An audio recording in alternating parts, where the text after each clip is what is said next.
Seppuku, Ash Seppuku. Free all political prisoners. For more information, please contact the NOP leaders in UK. Their official email address, official UK people power at gmail.com, or at their telephone number +44 759 773665 for more information.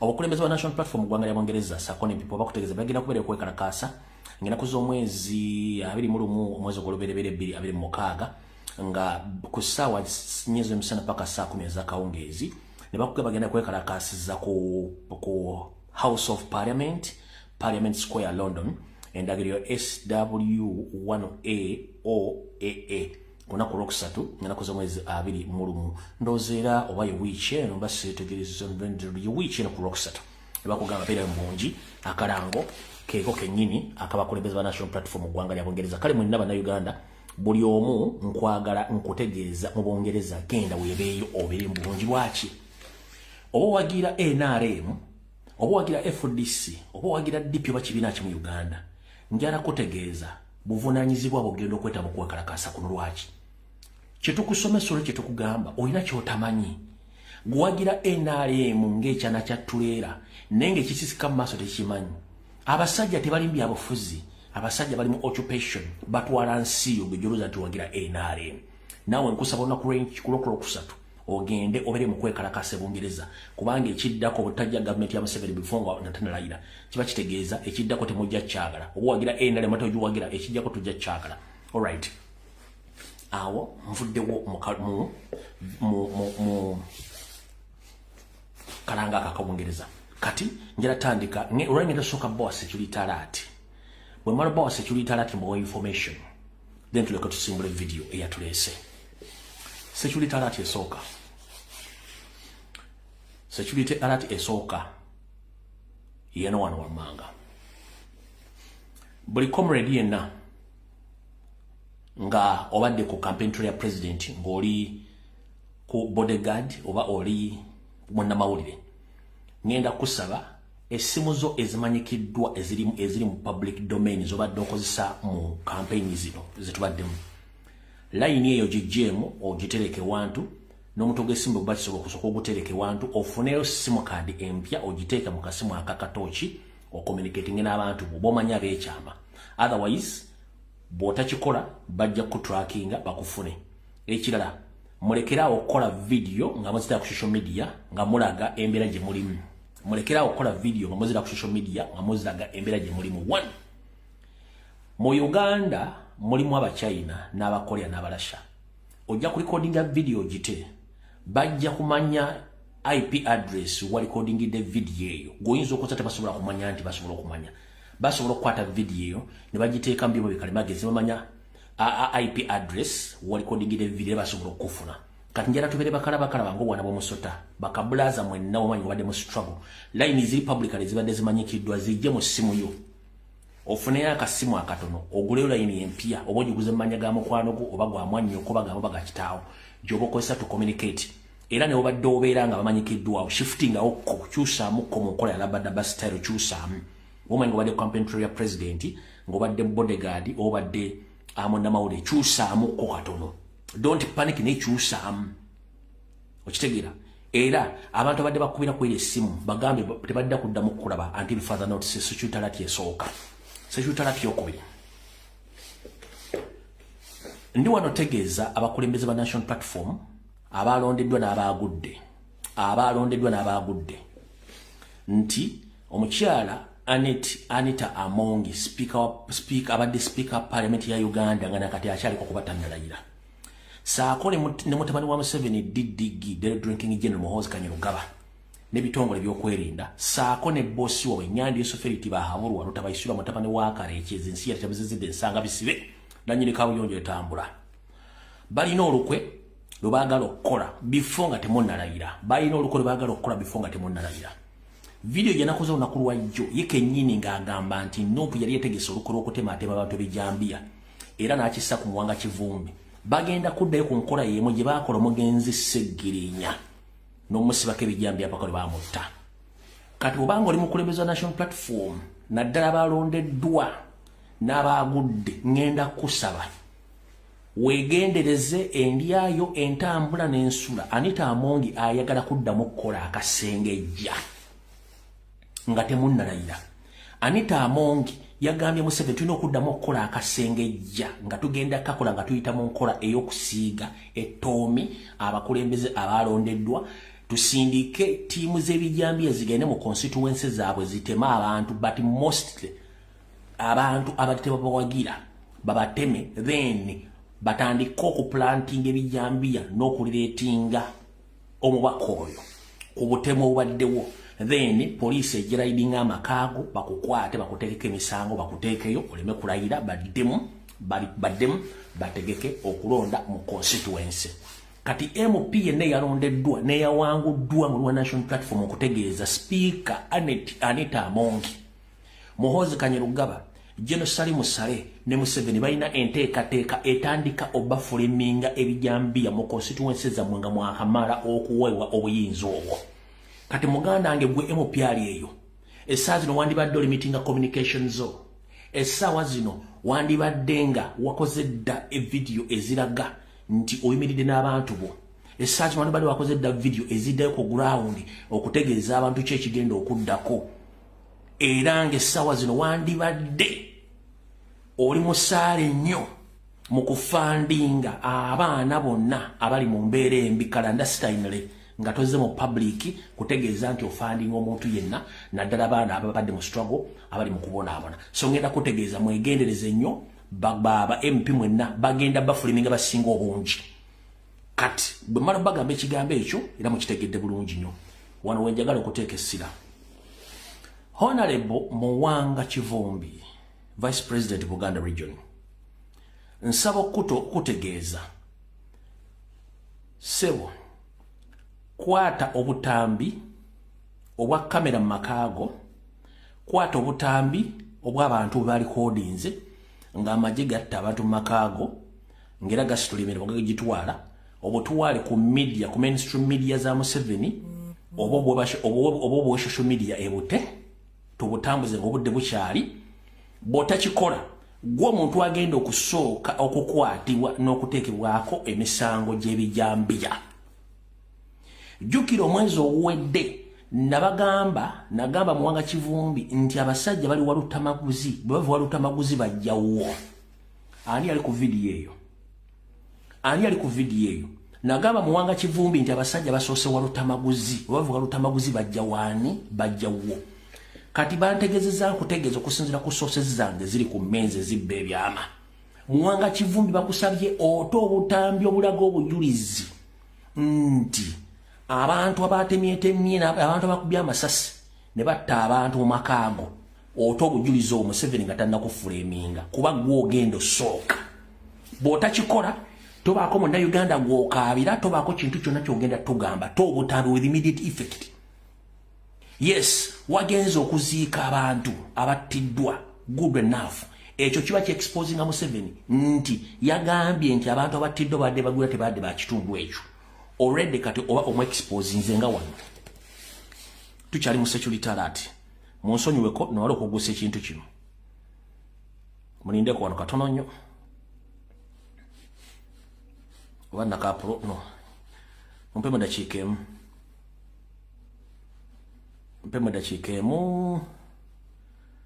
Mumpemu eddakiika emu mmale okulaba nakaapulodinze basaka apulodinze. Wasaka uploadinze nenga Honorable Muwanga Kivumbi yabaddeko ko mu kuziika kandawo bajje kali eno wansi. Emala okulaba abana ka uploadinze basaka uploadinze ndoza saka uploadinze wano wekali nayenga mu Honorable Muwanga Kivumbi yabaddeko ko mu kuziika omuntu yattiddwa mu constituency ye. Already ekyo kiba kikutegeeza ekyenkugamba nti information entuufu. Kati ngenda kusaba upload videos ozuba namawulire okwejjako ekintu mutakikola ebisigadde tonenya ggwanga lyonna. Ekyo sekitalati ey'okubiri nkibaze. Sekitalati yokusatu. Buno baka bugenda eri Bannayuganda mwenna abali mu Kampala mukono wa Kiso n'ebitundu ebirala by'eggwanga 1.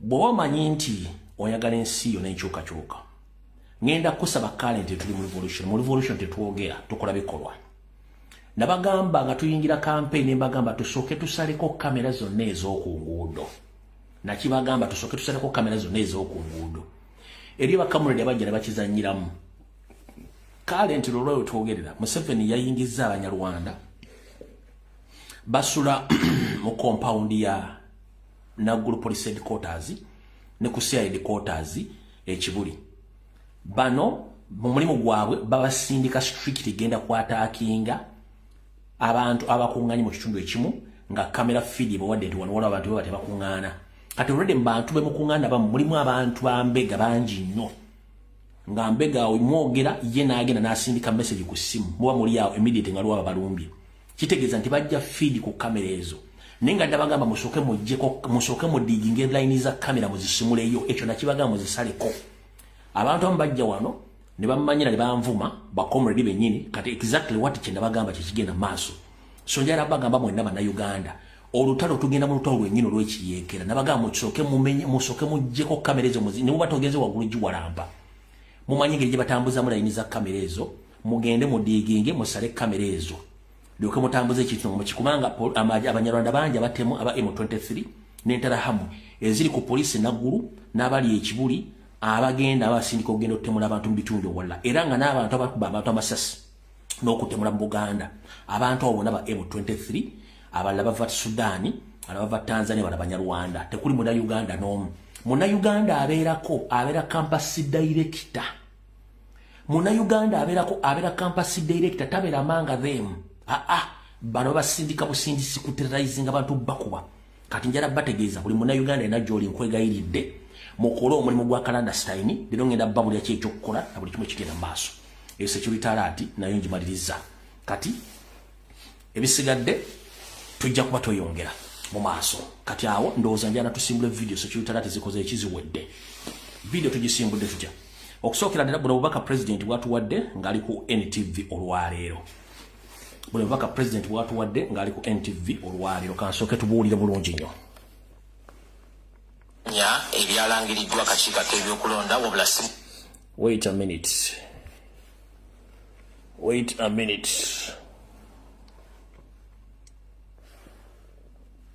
ebyalangiriddwa akakiiko k'ebyokulonda wabula si mwetegefu kugenda mu kkooti kubanga nazo tazeesiga omusasi waffe kabitwe mu bujjuvu Polisi nakati kyagombe maka ga Robert Kyagulanyi Magere newankubadde omwogezi waayo yategeezezza nti tanasibibwako waka era teri yali amuganye kwetaaya. Twagala okutegeeza abantu bonna nti candidate Kyagulanyi aliwuwe e Magere e Kasangati mu Wakiso district tali under house arrest.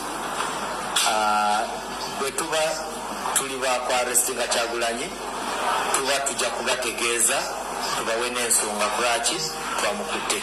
Bola batambula okuyita ku misanvu gyayo beba balina amaka ag'okumulirano n'ewa Kyagulanyi. Olwaliro Ssaabawandiisi wa NUP David Lewis Rubongoya abadde agenze ewa Kyagulanyi okumutwalira ku mmere kyokka ontaka ezirona kutuuka ku mulyango gw'ekikomera oluvannyuma lwa poliisi okumukoma bwe batadde emisanvu gyayo. Tubadde tuzze kuleeta ebyokulya tutwalira mukyala wa pulezidenti waffe byetaaga ewaka n'abantu abalala abali ewaka naye unfortunately nga bwe mulaba wakawe wakyaliwo emisanvu gya poliisi wakyaliwo poliisi n'amagye bebunguludde ekifo ate ne munda mwe bali okusinziira famire ebadde eteekayo n'ebifaananyi bye mubadde mulabyeko. So kyanaku nnyo mulabye poliisi ng'egamba nti tebali under house arrest naye kati mukikonfirmings nammwe ne mulaba ng'embeera eri awo tebakkiriza mugenda kuyingira tebakkiriza mugenda kufuluma so olutuuse abasirikale basoose kumulinza n'oluvannyuma ne bakamutema nti addeyo n'emmere ye. Abasirikale bagambye balinze orders okuva waggulu mulabye ebbanga lyentutaawo nga mbabuuza ki kigenda mu maaso togenda kuyingira okutuusa orders bwe ziba nga zivudde waggulu naye ekyewuunyisa nnyo nnyo nti n'emmere basobola okumugaana okugifuna oluvannyuma lw'ennaku 5 ne bakugamba nti emmere gye balina gyebadde naye eweddewo ne batusaba tubongere emmere ate netutuuka wano poliisi netulemesa okugiyingiza kyabuswavu nnyo era tukivumirira nnyo nnyo. Obutambi bwa Kyagulanyi bwafulumya bulaga nti tali wuwe n'okutuusa kati poliisi esusse kutya okwebulungula.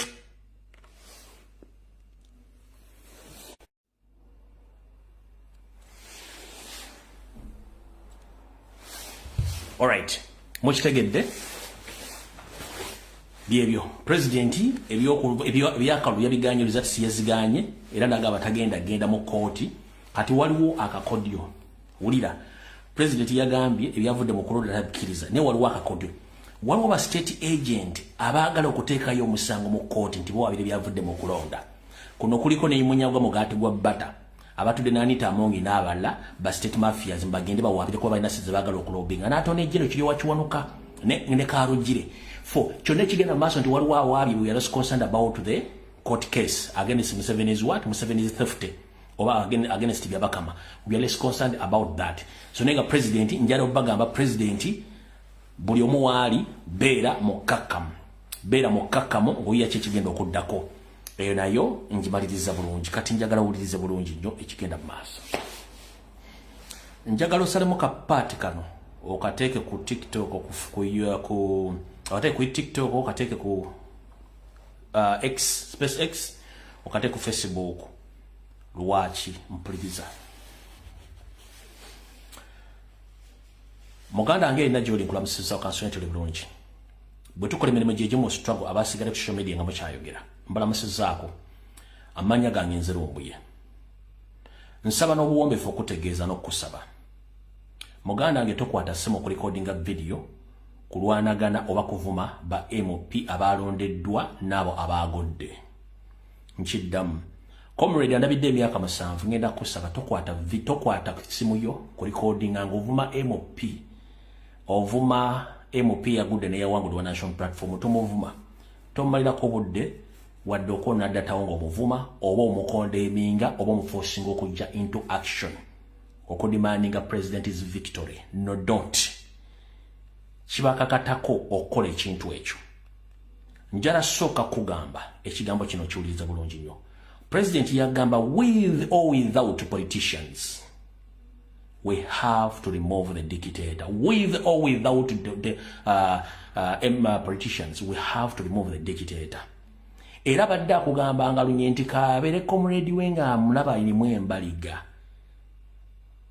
ajja mutegeeza nti eno revolution y'abana Uganda si yange ng'omuntu kati muganda wange njala kutegeeza tomala budde ekitebe kya national platform omulimu gwakyo gwawedde kati tugenda mu people power tuli mu people power teyetangako munnabyabufuzi temwetangako people power maanyi g'abantu bikolwa munnabyabufuzi oli abera job seeker anoonya mulimu is an applicant anoonya mulimu bw'aba afunye omulimu aba alinze job interview bamukakase n'omuwa appointment letter kati saagala omale budde ku munnabyabufuzi one already kati bagenda kubeera nga bali compromised okitegedde bagenda kubeera bali compromised batya one ekisokera ddala munnabyabufuzi aba yafunye office gwe gy'otalina yagala obuyinza okukyuka secondly twalonda parliament omulundi ogwo gwawo baatukolera kitewali the same thing which is going to happen today era wetwogeresa mujja kulya nti bannabyabufuzi abasinga obungi abayingidde mu parliament nupo beyalese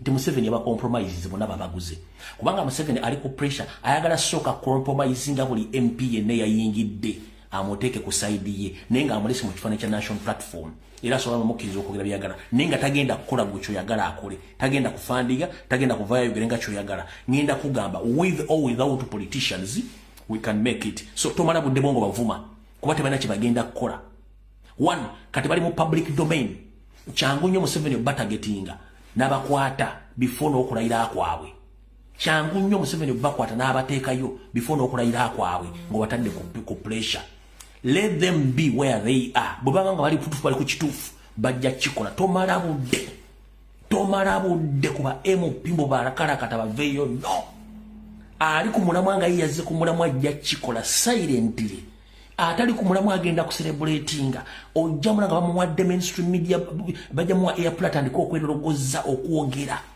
abali ku mulamwa tebagenda kuvana kwogera era bali ku mulamwa bagenda kufandinga sawa zino bali mu kuwamba abantu mu constituencies abasirise kubanga tebasobola kyogera ke sawa zino ngenda kusaba komune tomala budde ku mu nabyabufuzi tovuma wanasho tovuma please muleke gwe kola kyoyina okukola kubanga Museveni waddembo compromising bonna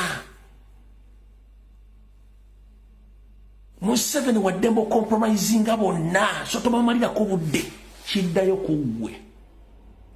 kugwe ng'omuntu gwe nannyini nsi gwe nannyini buyinza so MP muleke tomalira ko budde tufune tufind a solution egenda okwenganga omulabe waffe mu nkola people power so see politics eri politics mu national platform that is the center number wabula tulina revolution wing eya people power gye twetaaga okitegedde bulungi.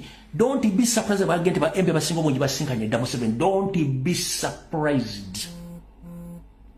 Nchiddamu kano mugenda kasala. Don't be surprised nga bagenti ba MP basinga obungi basinkanye ddamu 7. Don't be surprised.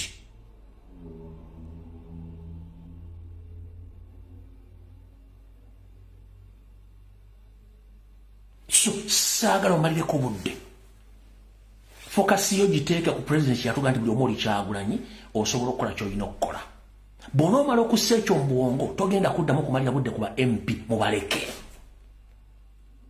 Bakumenyera bwereere, bakumaliramu essuubi bwereere, ogenda kuyomba nabo era otandika okuteekawo enkaayana ne diversion ne divisions. To avoid the divisions and the diversion, don't dare concentrate on elected MPs of a national platform. Please, let them be.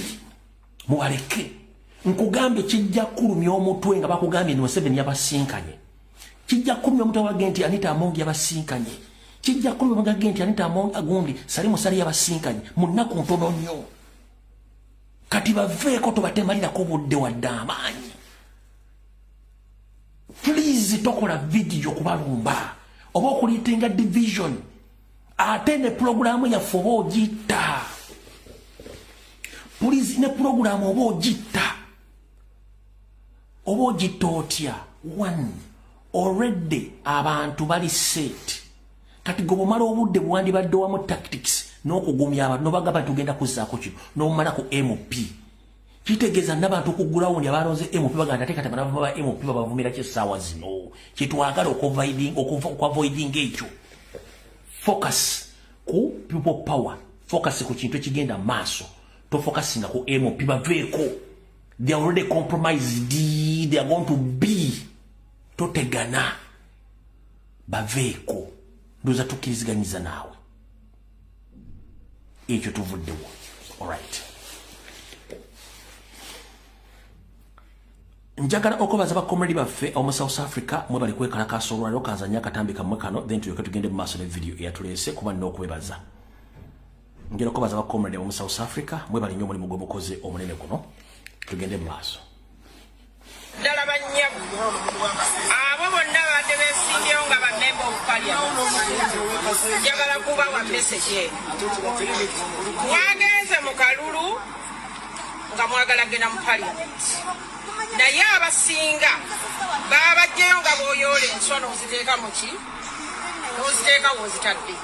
Mbadde mbasaba ekintu eki kuba nabalabye nga mweziringula nga mukaaba amaziga ago gonna amayitirivu naye ne bwe munaagakaaba nga boosi wammwe tannabagenda mu ntebe agamaziga mukaaba ga bwereere. Ate era senga kyabadde kisoboka mwena oba muli basajja oba muli bakazi tewandibaddewo n'ogu tebalonda gwe batwala mu Parliament. Kati tubasaba bannyabo ne bassebo ku nsika eyo gye mwekwese muveeyo tulwanirira obuwanguzi bwaffe. Muveeyo tudifiitinge Museveni. Mwenna mukimanyi nti pulezidenti waffe akalulu yakawangudde. Naye muli ku nsiko abaana baffe bali eri bali mu kubadda. Abaana baffe bali mu makomera. Bannyabo bassebo muve ku nsiko gye mwekwese mujje tulwanyisa omulabe Museveni. People power. People power. Njala kuzanya na kano Galindi muna Uganda omunye Uganda fast ekitune kutandikiraho tuleme kwebo omunyankole omuganda omunozana nze ng'omuntu alina eddoboozi njogeddeko n'abantu bambitunga ebyenjawulo konkano osanga omugalo kutati omunozana kutati kunkimuko kamubyami okirega omunozana omwisitaana akutextinga kutatomoka mu byami so ekyokubanza tulina kwanza kukwatanisa Orutaro ruona nika sitokota revolution, it is a gradual process and it has stages. Then you are not up for the revolution. The revolution is a gradual process. It is not something that comes in a fortnight. You must be ready for stages. Ahitwa melida chikeji as black people tukabeta kutiza kwemerera. Ungano manya what abantu bakabaha bakarwane myaka 27 years. Tukora ndisha twemerera and we protest. Kandi chimane ekitukwetaga kurestoringa ebiro mukarubyo rule of law. It is what echinani per kwemerera. Ngoka chino kusabanya Uganda what has been our goal of President Kyagulanyi was bringing Ugandans to come together and understand the cause and understand the problem. If we do that and we stand together, and then we have to come together to tandike okurunda solution nichi kwemera tukadifanyingi kwa ihanga yitu twena abana bato abachara abasiza front line tuwandi ihanga yitu either noza kuba no respecting ihanga yitu or you live. Thank you so much. All right, ndozo baka mbolide omonjagala bojjawo nokendeeza ku bintu biri wano mu folder then tuloke tugende maaso. All right, muna Uganda mmanyi ekiwandiiko kifulumyeko kirinkinze naye UCC inzo kyegana nga bwe yasooka kyegana. Muna Uganda le Uganda UCC ekiwandiiko ekirinkinze nga kiri ekyasooka nti egenda kujjako internet kyegana nemala final ng'egijjeeko n'olwaliro abamunda abagala enkyukakyuka mu UCC mu Uganda Communications Commission bali nkinze message eraga nti UCC eyinza okujjako internet naye era UCC yemu eyinza okuvayo n'ekyegaana. So mwena bannayuganda mu downloadinge VPN, bannayuganda mu downloadinge BitChat ng'obudde bukyali kubanga muyinza okudde mu lockdown y'amayengo ga internet. Ekyo mukitegeere. Anenga ebyavudde mu kulonda n'ebyakalu byonna akalu twakamaze kawedde dda. Akalu twakawangudde bitundu 76 ku buli 100. Electoral Commission yadde tuwadde 69 akalu kakoze eki kawedde. Era tonyumya kalu olw'ensonga wakawangudde. Wabula yakawangudde yani era ekigendererwa ki? Bwe mulaba nga abantu bonna b'ensitu ne bagendererwa kitula okumusinkana gurupu y'Abanyarwanda abeeyita Abaganda nga bamuyozayoza olulimi lw'omubiri lwa Museveni lwakulaze naye akimanya akalu yabbye kabbe n'abagenzeyo babbi banne n'entulugunya gye bali mu kutulugunya mu Bannayuganda obulo bwabbiddwa abantu abakwa. Can you imagine nti mu Northern Uganda mu West Nile ba agent bakwatibwa? In fact kino kankyogere government yeneemanya Bannayuganda mwena gye muli twalabyeko nga Vice President wa Maserengeta ga Uganda Mukyala Jacqueline abamuwamba okuva mu maka ge bamutwala kibi nnyo. Wabula njagala bategeeza nti amawulire genfunye gesina confirminga kuba malaga confirming okugaba nekali lyo kagwake 50%. Ngezezzaako kuba amasimu ag'enjawulo nga noonya Vice President wa National Platform on Uganda Omukyala Dr. Rina Zedriga wonna waali naye nga abuze. Naye ate mu dakiika nga 4 gyevuddeko nfunye information endaga nti Dr. ono embeera gy'alimu tewoomya Nakabululu gye baamuwambiddeeyo. Jjukira Dr. abadde yakafiira omwana we, jjukira Dr. abadde yakava ku sajjale, jjukira Dr. abaddemu n'ebirwadde. So mu kumutulugunya okwo there is a possibility nti bana gyamutadde ng'ali mu mbeera mbi, as in poor, a very poor condition. A very, very, very poor condition. So singa ekintu kyonna kiva ku mukyalo oyo obujulizi bwe buli bulaga nti mwamuwamba ne mmobozaawo, jjukira abadde yakava ku operation okumulongoosa. Mukyala akulidde emyaka alina ebirwadde muli sukaali, pressure, naye kusinziira ku information gyenfunye ku ba insiders ali mu mbeera embi ennyo olw'okutulugunyizibwa n'okukubibwa. Era olwanyira jjo wamu olwaleero n'olwenkya nja kuba nzira ina information either nga state yefulumiza information daga nti omukazi ali safe bwe bategifulumizza muyinza obutaddamu muwulirako nga bati okumufulumya nga bakola kibalama oba n'omwami oli omulala ewa Kisekka tabataddamu kulabikako bayinza okukola ekintu kyekimu. So mubeere nga muli awo n'amasimu gammwe na buli kimu ekigenda mu maaso kubanga tugezezzaako okunoonya buli wamu n'okunoonya video nga bwe tulabe ya Vice President wa Western netuula naye kusinziira ku sources mwinda mukyalo ya ali mu mbeera ezitasaana kuba nti ali mu Uganda. Ayinza okuba probability nti omukyalo ebitundu 5 ku buli 10 taliwo. Naye nga state erina okuvaayo it proving nti Dr. Rina Zedriga waali. Kanjikole mu Luzungu. Before the concluding presidential elections, many of our comrades, including leaders of National Platform, among the vice presidents, one of western side of the country, Dr. Jacqueline, plus our vice president of northern Uganda, Dr. Rina Zedriga, they were kidnapped and taken to unknown destination. But as we speak right now, Dr. Rina Zedriga, she is in poor health conditions, according to my insiders. They have informed the public that let the state come out and diffuse my information. That she's not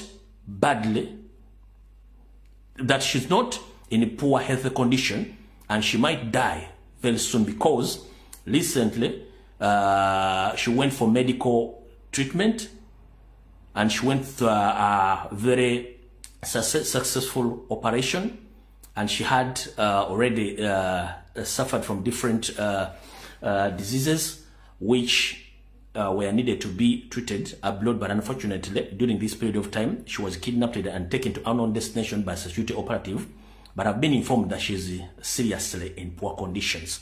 So let the state come out and diffuse my information about where she is right now, because I can tell you authoritatively that if the state refuses to come out to inform the public where she is and how she is right now, anything wrong or bad news might blow out on social media that she is dead. So I'm still not yet to confirm, but very soon you might hear bad news because the state is in panic of kidnapping each and every person across the country, intimidating every Ugandan, because they know that whatever they are doing is wrong. They robbed our victory. They are going on around in Kampala, Mukono, Wachiso, killing innocent Ugandans, kidnapping them, pulling them from their homes, taking them to unknown destinations. As I speak today, they have paraded almost 120 new polling agents who were arrested in Kampala, Mukono, Wachiso, and Entebbe, and they have placed them with fake charges, and they have been remanded to Rizila prison and other prisons across Kampala, Mukono, and Entebbe. That's the state how it operates. Publicly say that the Museveni won the elections. Why is it that at this particular moment you are still kidnapping, looking for DRC forms? Why do you still kidnapping and looking for DRC forms for National Platform? Simon Mugabekwa, you organized the fake elections, but right now the state is terrorizing each and every person. Many people have been assassinated, killed, and those people are doing that. Those people who are killing people right now, those are foreigners from South Sudan, other from Tanzania, other than M23 rebels. They are being escorted by the senior police officers and some senior SFC officers around targeting innocent Ugandans. Some video have been kept secretly, are going to be displayed or played on international media, mainstream medias, and very soon the government is going to be exposed. But I'm here to inform the international community that the state is in panic. They are moving around the Kampala, Mukono, Wachiso, and other areas, kidnapping young kids, shooting them live bullets. And there are so many dead bodies in different mortuaries across the country. But no one, more especially the journalists, who are allowed to go and cover those atrocities because the state is in panic. But soon, the information will link and we shall inform you about that. So when I'm taking Savannah Uganda, Berenga Moria Waya to begin a mass. Mbagambi Dr. Zedriga ali mu mbeera and okusinzira ku insider. Tebasobola kukiza kukwata video bachi ne baganya mukola ki omuleeta omuteeka obayina okumutegera. Njagala government yeveeyo wakanyibe njogedde emulete mu parading. Njagala government yeveeyo mulete mu parading we mufale gente tumbu yabalimbye yono mukyala. Ojjukira omukyala abadde yakalongoosebwa. Omukyala alina pressure, alina alusa, alina ebirwadde bingi mu myaka gye. Nojja ne waba omukazi n'omutwala. olwayo kati bapalidinza abana 26 ba polling agents bona batutte okitegera kubanga mwategeka ebintu bino by'ekisiru ebyokulonda ebintu by'ekisiru gwe n'obanga osobola okukwata abantu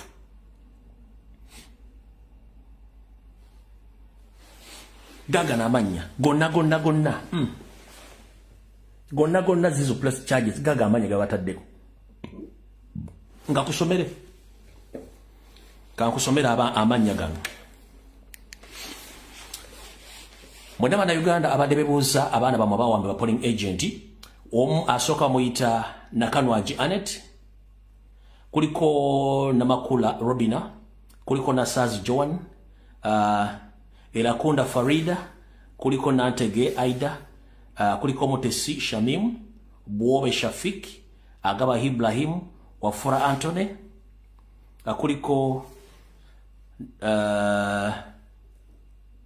Nankola Zilu kuliko Wamusi Steven kuliko Okoth Francis kuliko Chidega Jovan kuliko Buole Mathias wa Matia kuliko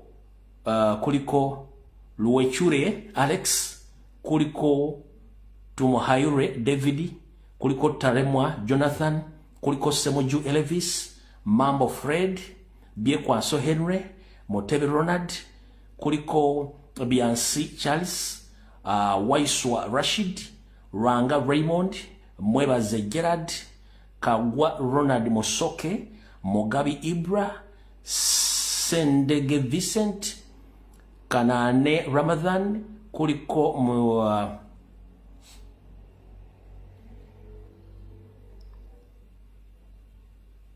Mozamiz Richard kuliko Narubega Elizabeth Dorini kuliko Jingo Frank nabala ngamanya babadde almost abaana 26 baguddeko emisango mu Kanyanya ne ku koti ya KCC olwaleero ngemisango gyabaguddeko gya kisiru nnyo tegitegerekeka kanda bawona emisango gyabagamba gyabaguddeko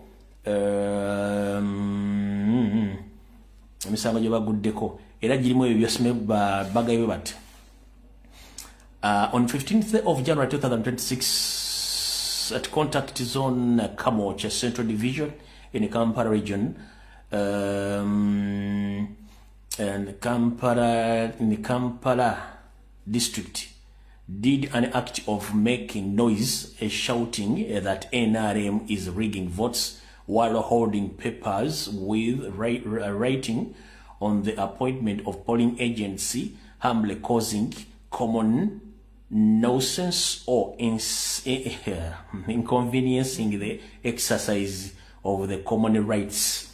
Emisango gyabaguddeko Uganda zaabo. So byibadde olwaliro ku bantu bakomuli baffe abatwaliddwa mu makooti abagundi baloya bagezezzaako nnyo okuba nti bakola ekisoboka okubanga beeyimirira abantu abo naye state eganye okola ki okubakkiriza okubeeyimirira naye ng'ekisinga okwewuunyisa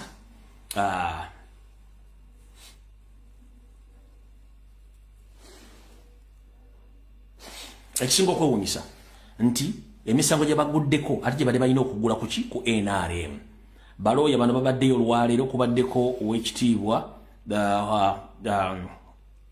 babano baloya saagala boogerera babaddeyo badde bagezaako nnyo okweyimirira abantu abo baganya okukola ki okubeeyimirira babasindika ku meere eruzira n'abala so kati katugende mu maaso ne information eyatuleese kati Honorable Mwanga Kivumbi nkulamusiza kansonti oli bulungi nkwadde security alert yo nenkugamba leasinga videos ezo kati Honorable Mwanga Kivumbi ekyo kyakyo tategedde kankikutegeeze munnange nensi egenda kukwata ku mutwe naye saagala mutinyo kuba bino byonna mbadde mbibagamba omuvubuka eyawangudde oba eyabbye Mwanga Kivumbi gwe bayita Elias S. Mukiibi omuvubuka eyabbye Mwanga Kivumbi Elias S. Mukiibi ono Munyarwanda Musumaali Munnayuganda awedde emirimu omwana ono mutabani wa General Salim Saleka akandwa naho gwe yakweka gwe yazaala mwomu ku bannyina ba PS wa finance omukulu Gobi Ramazan Omuvubuka ono eyabbye Muwanga Kivumbi gobayita owa Butambala County. Omuvubuka ono gobaga nti wina mutabani wa Jeno Salimu Saleka akandwa nako gwe yazaala omu ku barelative wa PS wa Gobi Ramazani awa PS wa Finance. Omuvubuka yono manyi ebintu bino tubibagamba ne mwebuzabuza nga bafuka banaaba. Oyo mvubuka mutabani wa Salimu Sale eyaviiriddeko akabasaka Honorable Muwanga Kivumbi. Oyo mutabani wa Jeno Salimu Sale gwe yazaala mwomu ku barelative ba PS wa Minister of Finance gobayita Gobi Ramadhani omu ku barelatives be. Oyo mvubuka mutabani wa Jeno Salimu Sale akwandwa nwaho omula bulungi nnyo yoyo. Era ne muwala wa Salimu Sale mu bitundu bye ebirala eby'eggwanga era ne obululu babbye obululu bwa National Platform ne balangirira mu muwala wa Salimu Sale omulala gobakubako olulala akalulu era naye muwala wa Salimu Sale ne by force bamuwadde obuwanguzi. So Honorable Muwanga Kivumbi ndowooza abantu basinga okifanya bakiteeka banza obutakira bulungi. Ono muvubuka mutabani wa Jeno Salimu Sale akandwa naho George. Confirm tekiriko kubuzaabuza yoyo mutabani wa Jeno Salimu Sale gobayita Mukiibi Elias. Yoyo mutabani wa Jeno Salimu Sale akandwa naho naye nga bamuzaala mu omu ku barelative ba Gobi Ramazani PS wa Finance. So ndoza mula connection abantu babeera n'emirimu government balina security tumanyi kye bakola. So oyo mutabani wa Jeno Salimu Sale akandwa naho yabadde alwanagana Muwanga Kivumbi n'okutuuka okutta abantu 10+ nga ba defendinga kintu kyawe. Guys, you have to be very careful. You have to be very careful with the Baganda mania. You have to be very careful with the people who have cash right now and power in Uganda. Some people are not Baganda. Abantu si Baganda, abantu ba Museveni. Kyokka amanya bamuyita Mukiibi Elias nenga mwana wa Jeno Salimu Sale akanda naho gwe yazaala mwomu ku bannyina oba relative wa PS wa Finance Mukulu Ramazani Gobi ne bamuwadde amanyi bamuamanya Mukiibi. Kati golya ono muganda munnange Mukiibi ngogwa ku family ya Museveni nga tomanyi.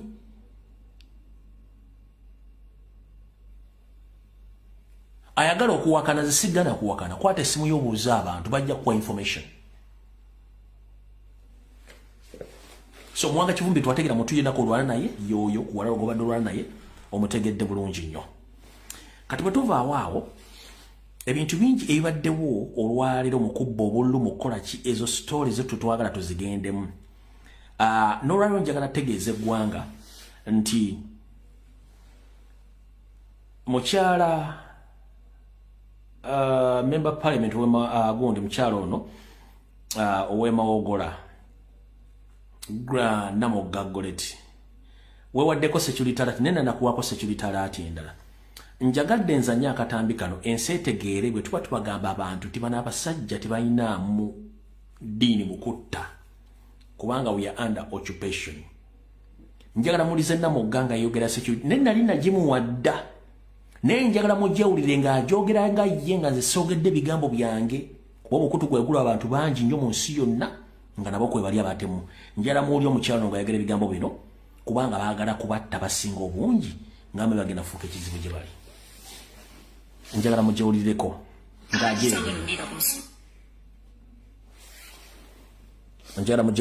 nga ajeyogerera.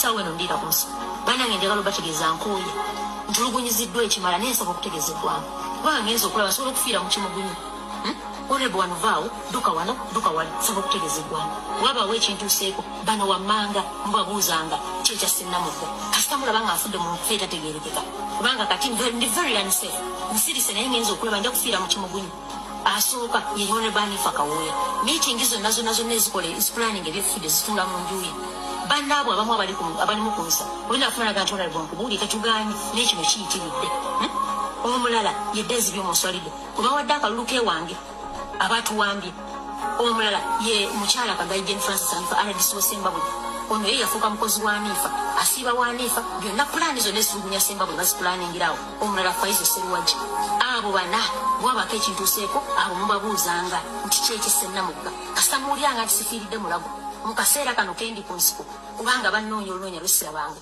nenja Breach Namugga omubaka w'Amagula County saba okutegeeza eggwanga nti tumaze omwezi nga gumu ne wiiki 3 Sembabule nga tetwebaka tuyigganyizibwa era tuyisibwa mu mbeera gy'ogamba nti si ya bulijjo nga ekitundu ekyo kyajjamu drones zitambuliramu abantu bambadde ebyambalo by'amagye drones ezo twekubidde enduulu ku poliisi mu byokwerinda abalala RDC naye nga bwe mwategeeza drones tazimanyi baatula mu security meeting ne bakkanya nti drones zifulume Sembabule poliisi bwe yagezaako okugoba drone Sembabule katono beexchanging amasasi poliisi wagenda okulaba teyadda kubafulumya Sembabule twagenze mu kalulu mwakalabye ate nga bali mu lutalo baatukozeeko buli ffujjo byonna baabikoze ne babba amabokisi ne bapretakinga ne bagoba abantu ku polling stations byonna ne babikola ne bakomekereza nga bampadde obululu 25 ne tusirika saawa eno ndiira ku nsiko bannoonya honorable Ovao drone ziizo sinze nzekka bw'otuuka e Sembabule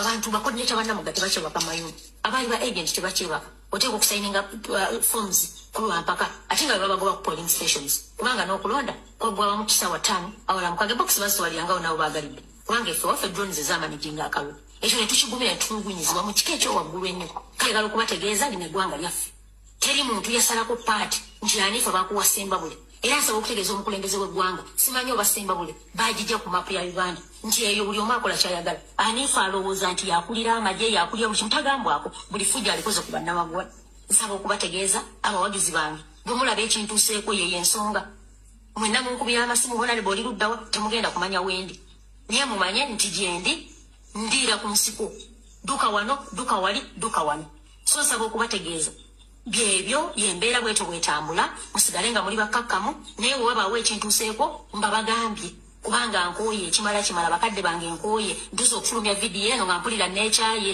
ekijja kijje oba bankuba amasasi oba bankola ki kasita mutegedde ekigenda mu maaso.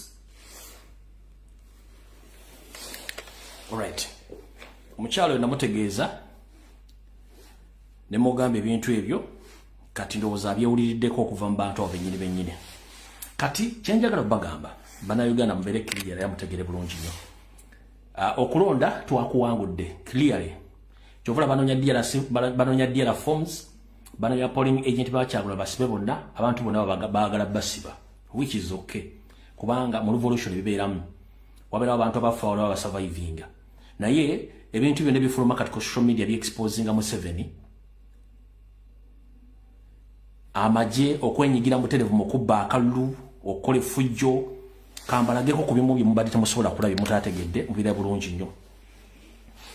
Can you imagine nti batuuse n'okukuba ba polling agent makuba ba presiding officers ku polling station ezisinga obungi abatakkiriziganyiriza nakubba bululu oba kukyankalanya DRA fomu z'abakulembeze abadde balondeddwa amagye gennyini nga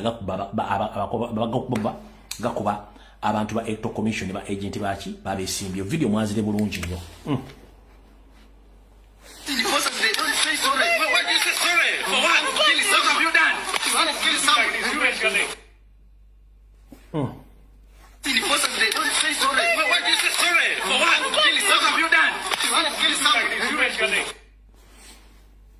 Tugenda boy information ndako omanyi zino gundi ezo sound ezimu zina corporate ezo UPDF aba SF singa benyigira mu kumenya boxi okujjamo obululu byonna babikoze bulungi nnyo byonna bulungi nnyo ngamaze okuzibba.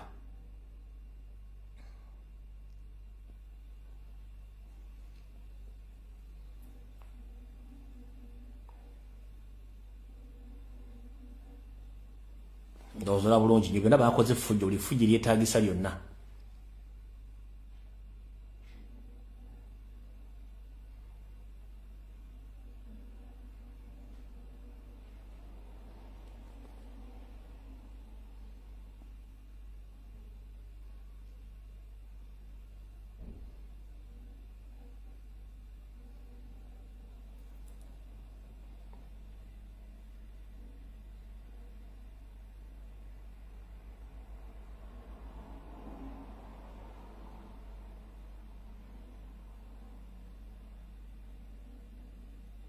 ndowooza bakyusa tugenda bawa information yonna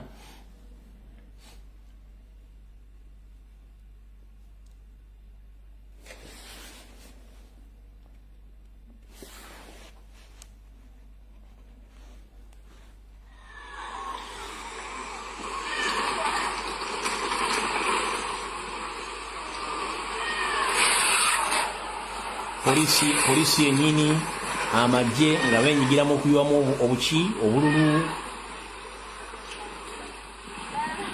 ogiraba polisi yennyini weeri abatto commission n'abasajja ba state nga bayiwamu obululu obalaba baabo naye ngaago yafunye victory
tukyabawa mulindeeko temuvaawo awo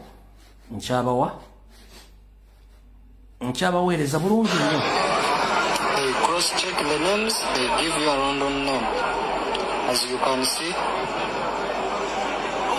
the electoral commission agent has just ticked the name and the lady is going to vote. yabadde mu Western Uganda bakuwa akalulu ne bakutambulirako mu baafu ogenda okutiikingira nga baagala amanya ani watiikinze ne bakutambulirako mpaka mu baafu. Identified as agents, and you see the man in the cape is following her to see exactly what she's going to do.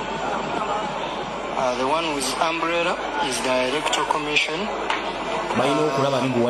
agent. So the other one, you see how they are even arguing.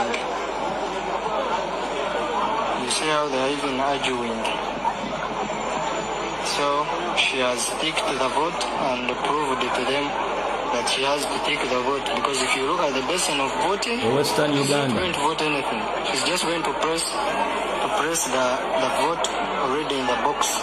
You see, she didn't vote. She voted from this box.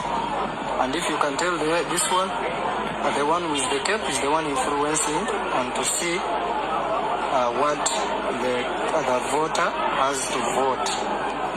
Yes, as you can see. Has done with that, has picked 7, and then he's now going to take for the area MP, and you see he has picked the ballot in even a long box, in a long basin, and he just went and pressed the vote in the box. Then you want to see has to vote for the area MP, and the competition is between Rita and Chibaj. tukyabawa mulindeeko tukyabawa temuvaako tebaakomyeko okuba abantu nga batwala babasibanga abasiba embizzi oba ku muguwa kati si kyekikulu ekikulu kyekirwa nabino ebikolobero babikoze ebyokukwata abantu okubaleepinga mu maka gaabwe amanya ngamba bamenya okuyingira omwabadde okubakuba emigga emingi n'okwagala okubakabasanya ne bayuzayuza essaati ne bamala ne bamukuba emiggongo katukube paka lw'onoogonda ne bamukuba ne basika abaana mu bisenge ne babakuba emigga emiyitirivu batuse ku kisenge kyange nga kisibe bwe bamaze ne babuuza kifunguo yiko wapi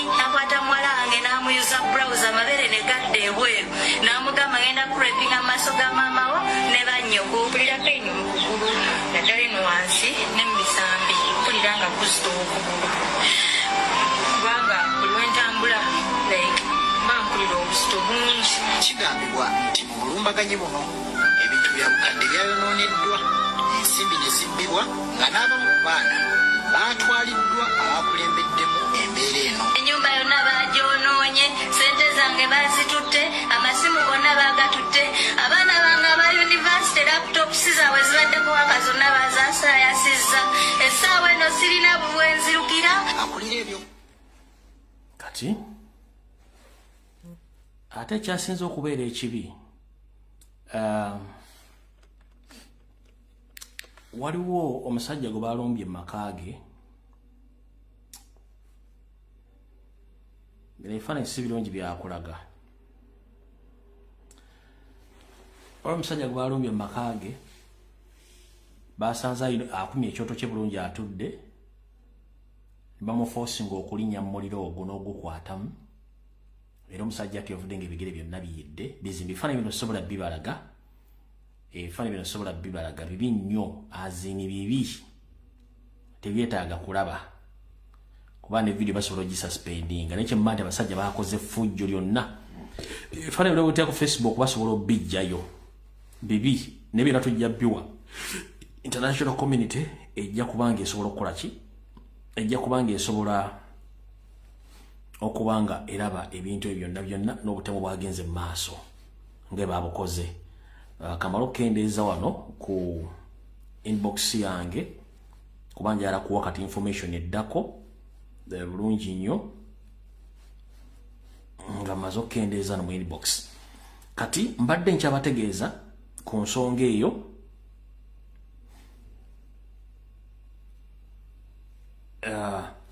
okwekalakasa okubadde olwali South Africa. TV enene South Africa reporting Zenegamba, a group of Ugandans in South Africa have rejected the recent election results, accusing the Electoral Commission of rigging. They held demonstration outside Uganda's Democratic Mission in Pretoria. Sabaka News reporting. Ndoza information yiyo jimutegedde okwekalakasa okubadde South Africa leero. Ka video kaliko embadde njagala okubalaga ka South Africa ke kano kenyini embadde njagala musooke mulabire ddala bana Uganda omulimu gwe mukoze mwe bali nyo balirere kankate mukale bulungi nnyo mufune ekifaananyi ekituufu.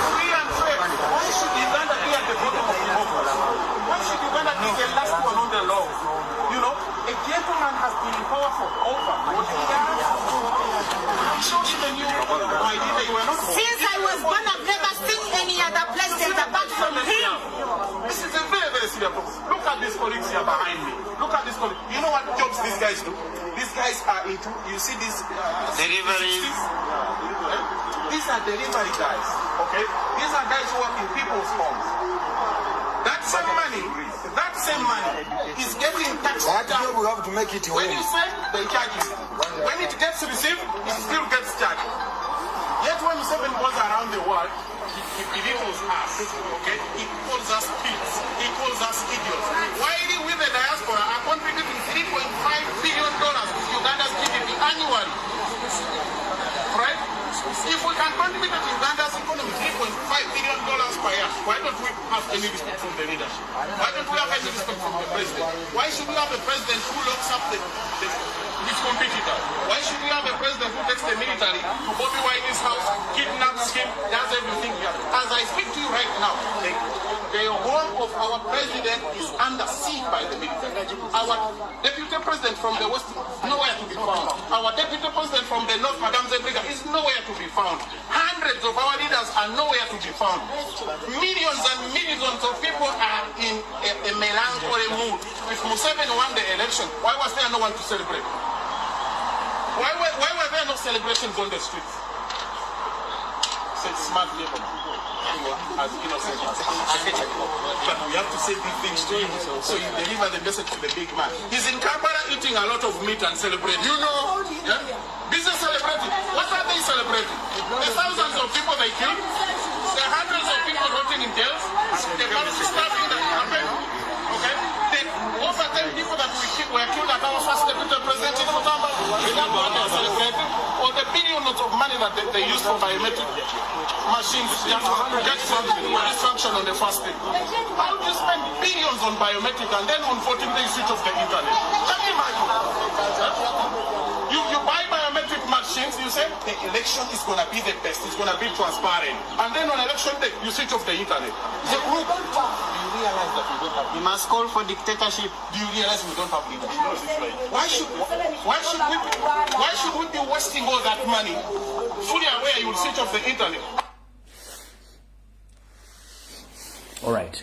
Beba comrade omulimu gwakoze right South Africa era ama TVs za South Africa aziripotinze abulungi nnyo ensonga ezo. All right. Kati njagala soka kujja bintu bino tugende maaso. Onchakuwa reactions z'abantu ku international level zonna ezibaddewo. Nchakuwa reactions z'abantu ezibaddewo ku international level. Kankuwe eno nayo gitegeere bulungi nnyo.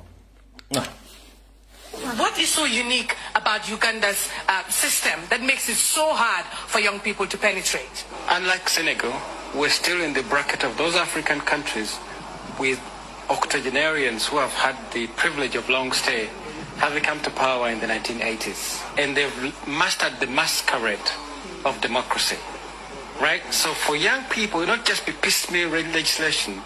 I think Uganda is over-legislated. Uganda will have to undergo a revolution to append the entire system.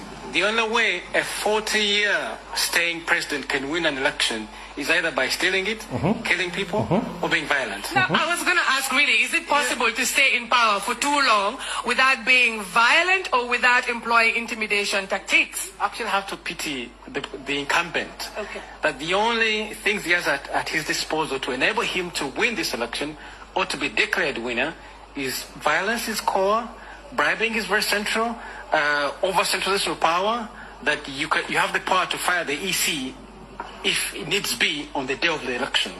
Right? So that immense amount of power, the only way you can append that is complete revolution.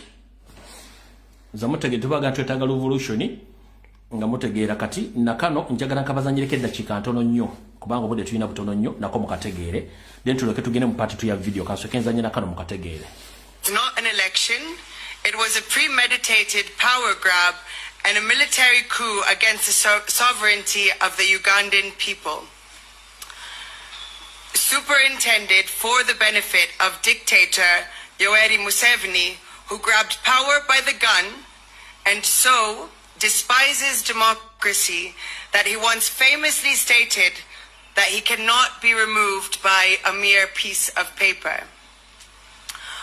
On January 15th, he transformed disdain for the people's will, as spelt out in the Ugandan constitution, into a criminal enterprise by using the ballot as a smokescreen to continue his brutal military occupation and family cabal. The 71.61% algorithm, a manufactured fiction. The announced results are the product of centralized forgery. We present the following evidence of a predetermined outcome. The impossible register. The Electoral Commission, EC, inflated the National Voter Register to 21.6 million voters to match the National Resistant Movement's, NRM, fabrications, with the ruling party having claimed earlier that it had a membership of 20.1 million. By this claim, the NRM membership register grew by over 100% from the 8 million members that were known as of the 2021 elections. This kind of growth is not only statistically impossible, but also grossly fraudulent. Independents by civil society groups and political parties confirm that the Electoral Commission register is poisoned with duplicates, some people appearing over 50 times to match up with the NRM register fraud. In other cases, biodata of deceased persons, minors, and ghosts, people totally unknown, were identified. The preset target. After shifting his narrative in late 2025 to claim 2.7 million votes were stolen from him, Museveni, in 2021, Museveni deployed an algorithm designed to hit a 70+% threshold. This was a coronation by calculation, not a count. In early 2025, Museveni claimed that Bobby Wine had robbed him of 1 million votes in the 2021 election. At the peak of the campaigns in November 2025, he increased his claim to 2.7 million votes. In 2021, Yoweri Museveni claimed 6,042,898, while Bobby Wine was given 3,631,437 votes. Was given. Here, Museveni gave himself a margin of 2.4 million votes.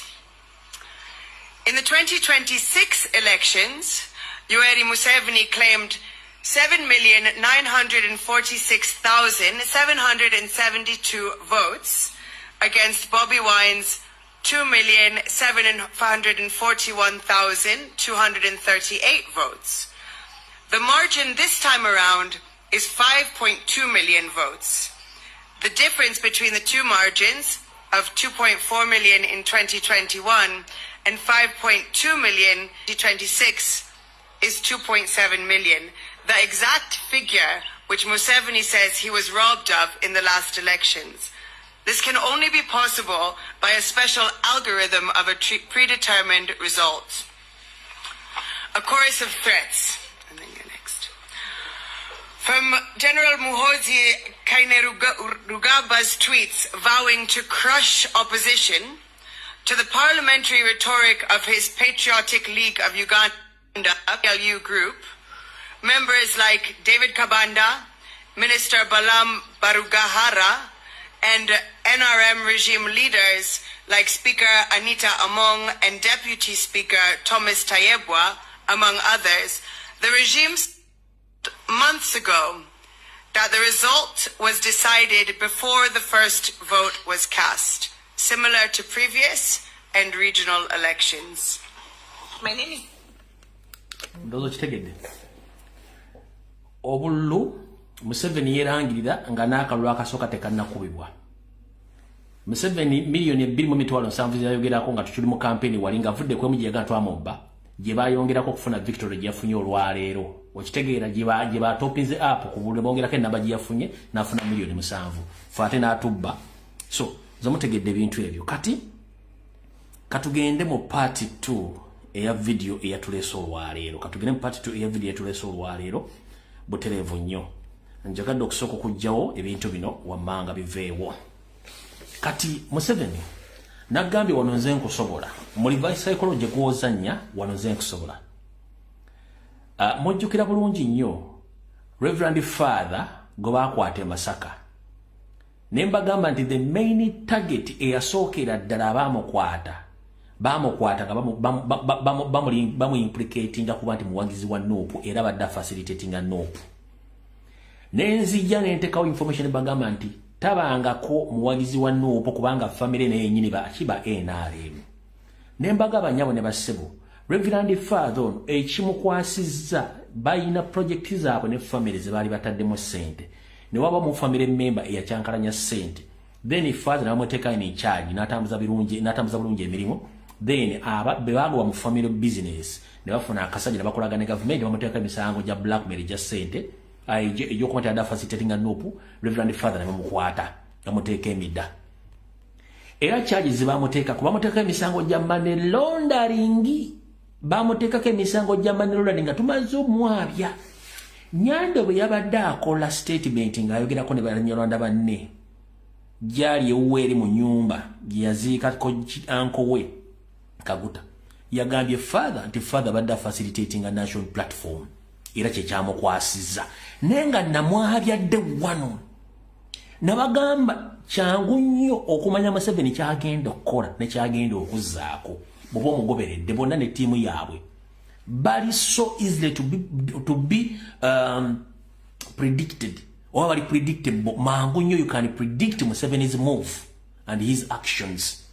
Mwenna abaliwo nga wano ng'ambaga ebintu bya father omusajja Nywande yagambye nti father abadde muyeekera era ng'akolaga ne Kyagulanyi ng'awa ssente. Jjukira nabaga nti balina kye baali bakolani okuteeka president nti muyeekera ye kennyini yakyeyogedde olunaku lwa jjo ng'ayogerako ne banyarwanda banne abayina abamanya g'Abaganda nga bagenze okucelebratinga naye erwakitula. Ate nze mbalwamu bankabateera eno emabega njala sooka kabateera mabega eno mukale bulungi nnyo. Njala mukawulirize njala wulira bulungi obuyayi bw'ono omusajja ku myaka gye yegambye bw'ati. Bishop Jumba here, some days ago, we had arrested a priest in Masaka because he was involved with Kyagulanyi. They wanted me to release him. I said, no, can't release him. Can release him if they tell the truth and they stop. Because that our interest is not to punish. Our interest is that they must stop doing this and never do it again. So therefore, I'm really I want to salute the people of Uganda. It's not just the security forces who are maintaining peace, it is also the people, including the NUP members. Very many of them.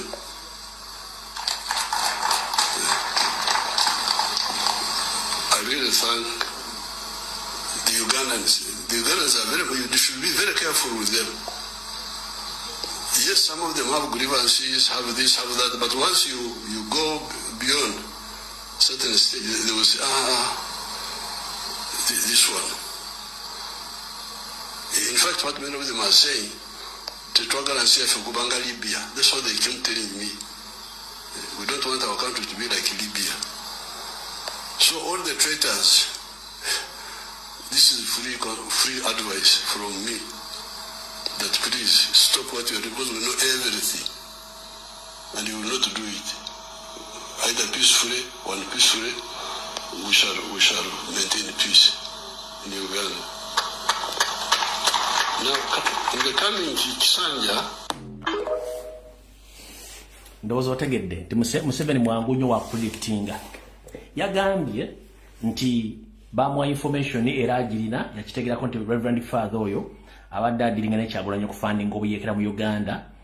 Mbu bangi bamukubira amasimu amagamba omusumba musonyiwa omutwe n'agamba no engeri gye nnyinza omutamu ng'omusumba avudde n'akonfesinga nti abadde akolagana ne Kyagulanyi. Kati bw'ayogera statement eyo nganza yamusoma aba akusindikira ekifaananyi nti essaawa yonna Reverend Father bali mu kunegotiatinga naye. Kyesimanyi nti Father anakkiriza ali mu kunegotiatinga ne Father akkirize nti abadde adiringa ne Kyagulanyi, then baleke ba pressing emisango ku Robert Kyagulanyi Ssentamu ekyobuyeekera. Ekyo kyayagala akugambye nti tasobola musonyiwa nga tamaze ku acceptinga nti yakola ensobi eyo era acceptinga mubuulire bandi be yadiringa nabo, then bwamala okukola ekyasobola omuta kubanga ye Museveni kyayagala oza mutegedde. Kyokka nga nabyogera ne mbaga nti Museveni bakozesa ekintu ekyo nga baagala kukola ki, nga baagala kuteeka misango gyabuyeekera ku president. Kati wuyo avuddeyo akyogera ndoza mutegedde. Kati katugende mu part 2 eya video munansonyiwa okulandaga ennyo mwenna njagala muteeka amatu wano bulungi nnyo. Ebisigadde tujja byogera naye njagala muteeka amatu wano olwaleero. Ngenda basomera ebintu bino nga mbyogera mu Luzungu mbiddamu ne mu Luganda okubitegeera obulungi. Kansonera tumugera kuntegeera bulungi. Malolo kendeeza ku jacket wakati mfunye ku Google. Mpowe badde nnyingi nnyo. Ekisookera ddala mu kitundu ekyokubiri ngenda kuza mwezi ziri 19 ezakonka ku mwezi ogw'oluberera omwaka 2026. Okulonda mu Uganda tekukyalina makulu nga Museveni bwe yakuzula nti mu 2019 tekulina makulu n'akwata emmundu ye revolution gye yakozesa, system ya revolution gye yakozesa oba ya protest vote. Yamanya nti akalulu tekasobola mufunisa kyayagala. So naffe via revolution tulina okukola kye tulina okukola bwe mwalina kikola. Tolina kulinda mukulembeze yenna. Nkiddamu, never ever in your entire life to wait any leader to lead you. You have to proceed yourself to initiate whatever you think to protect your country and to protect that constitution. Don't wait any leader. Leaders are very easy to be buyable or to be controlled or to be predicted by the state. So you yourself, you have to initiate the revolution by yourself. Don't wait any leader. Temulida mukulembeze. Kubanga mukulembeze public ebimanyi gwe public tekumanyi go inokola. Mukitegedde bulungi nnyo.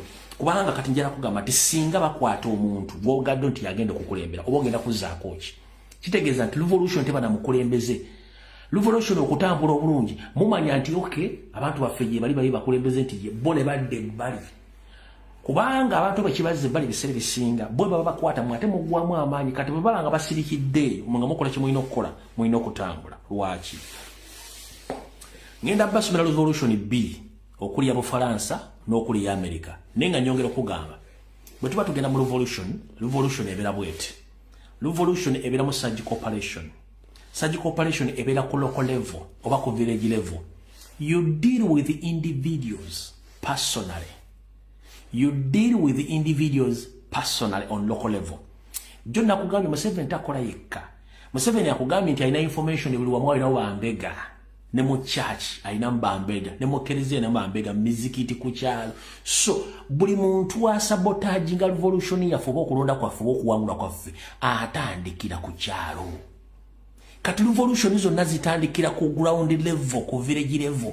No mu finding out nti onadiringa ne gundi nti ye oyo nga mubuuzaako bulungi ng'oyavaawo. Mwino bafula uncomfortable to the extent badduke mu bitundu. Ebitundu birenga abantu you can identify yourself ne mwenda bali bakyukakyuka. Nga togenze kugamba muntu yenna omwogereko bokola ki. You do actions according to your targets. Revolution bwete buzitandika. Revolution mulimu okwesamba ebintu by'abantu abanyigiriza. Mulimu okutandika okutambulira ku banyigiriza. Mulimu okutandika obbajjanjaba kuba basinga obungi balwadde mubawe eddagala libajjanjaba. Kati kankusomere kye bayita French Revolution mu bwangu wano tugende mu maaso. The French Revolution treatment of loyalists, those loyal to the monarchy, the church or the old regime, involved over time became increasingly harsh as the revolution radicalized. Nti mukwanula okwali mu ggwanga lya Bufaransa lyalina eddagala lye baakozesa. Basooka ne bazuula abantu abo bonna abaagala enkyukakyuka nga tasobola kugulibwa nga ye yavaako ku lw'ensi ye nga bali against n'obwakabaka obwaliyo obwali butulugunya abantu. Obwakabaka obwali bakolagana baani mu makyaki abannansi abali bakolagana regime ne bafuukira abantu ne babafuukira ekizibu era ne bassa ebikolwa mu nkola okulemesa bonna abaali balya mu ngalo z'obwakabaka obwali mu biseera ebyo bannansi nga beekozeemu omulimu. Ekisookera ddala boyi wange olina okunoonya omuntu afa mufaananya endowooza ng'omufaananya ebikolwa. Olina okufaananya omuntu omufaananya endowooza oba ebikolwa okutandika okulwanyisa regimu ya Museveni katuli bayeekera. Tugenze mu maaso. Radicalism in 1792 loyalists as enemies of the people. Abo ba radicalism abaali abasajja abazibu ennyo mu 1792 baafuukira ekizibu eri abantu abo abaali balya mu ngalo z'obwakabaka obwali butulugunya abantu mu ggwanga lya Bufaransa. Nkiddamu bano abasajja abazibu ennyo abakampo bali bagala ensi yaabwe mu 1792 baafuukira abaali balya mu ngalo z'obwakabaka obwo ekizibu ne babanoonya omukuomu ne babalemesa ensi mpaka obwakabaka bwe baabusuula. Bulaza kyenkugamba ky'oba okola. Ky'ogenda okukola tokyogera ku social media. Tulina okukola ebintu nga biri underground, ng'ebintu biri surgical. Tosobola kuvaayo kwogera ky'ogenda kukola munoonye oyo, noonya omukuomu. Tugenze maaso.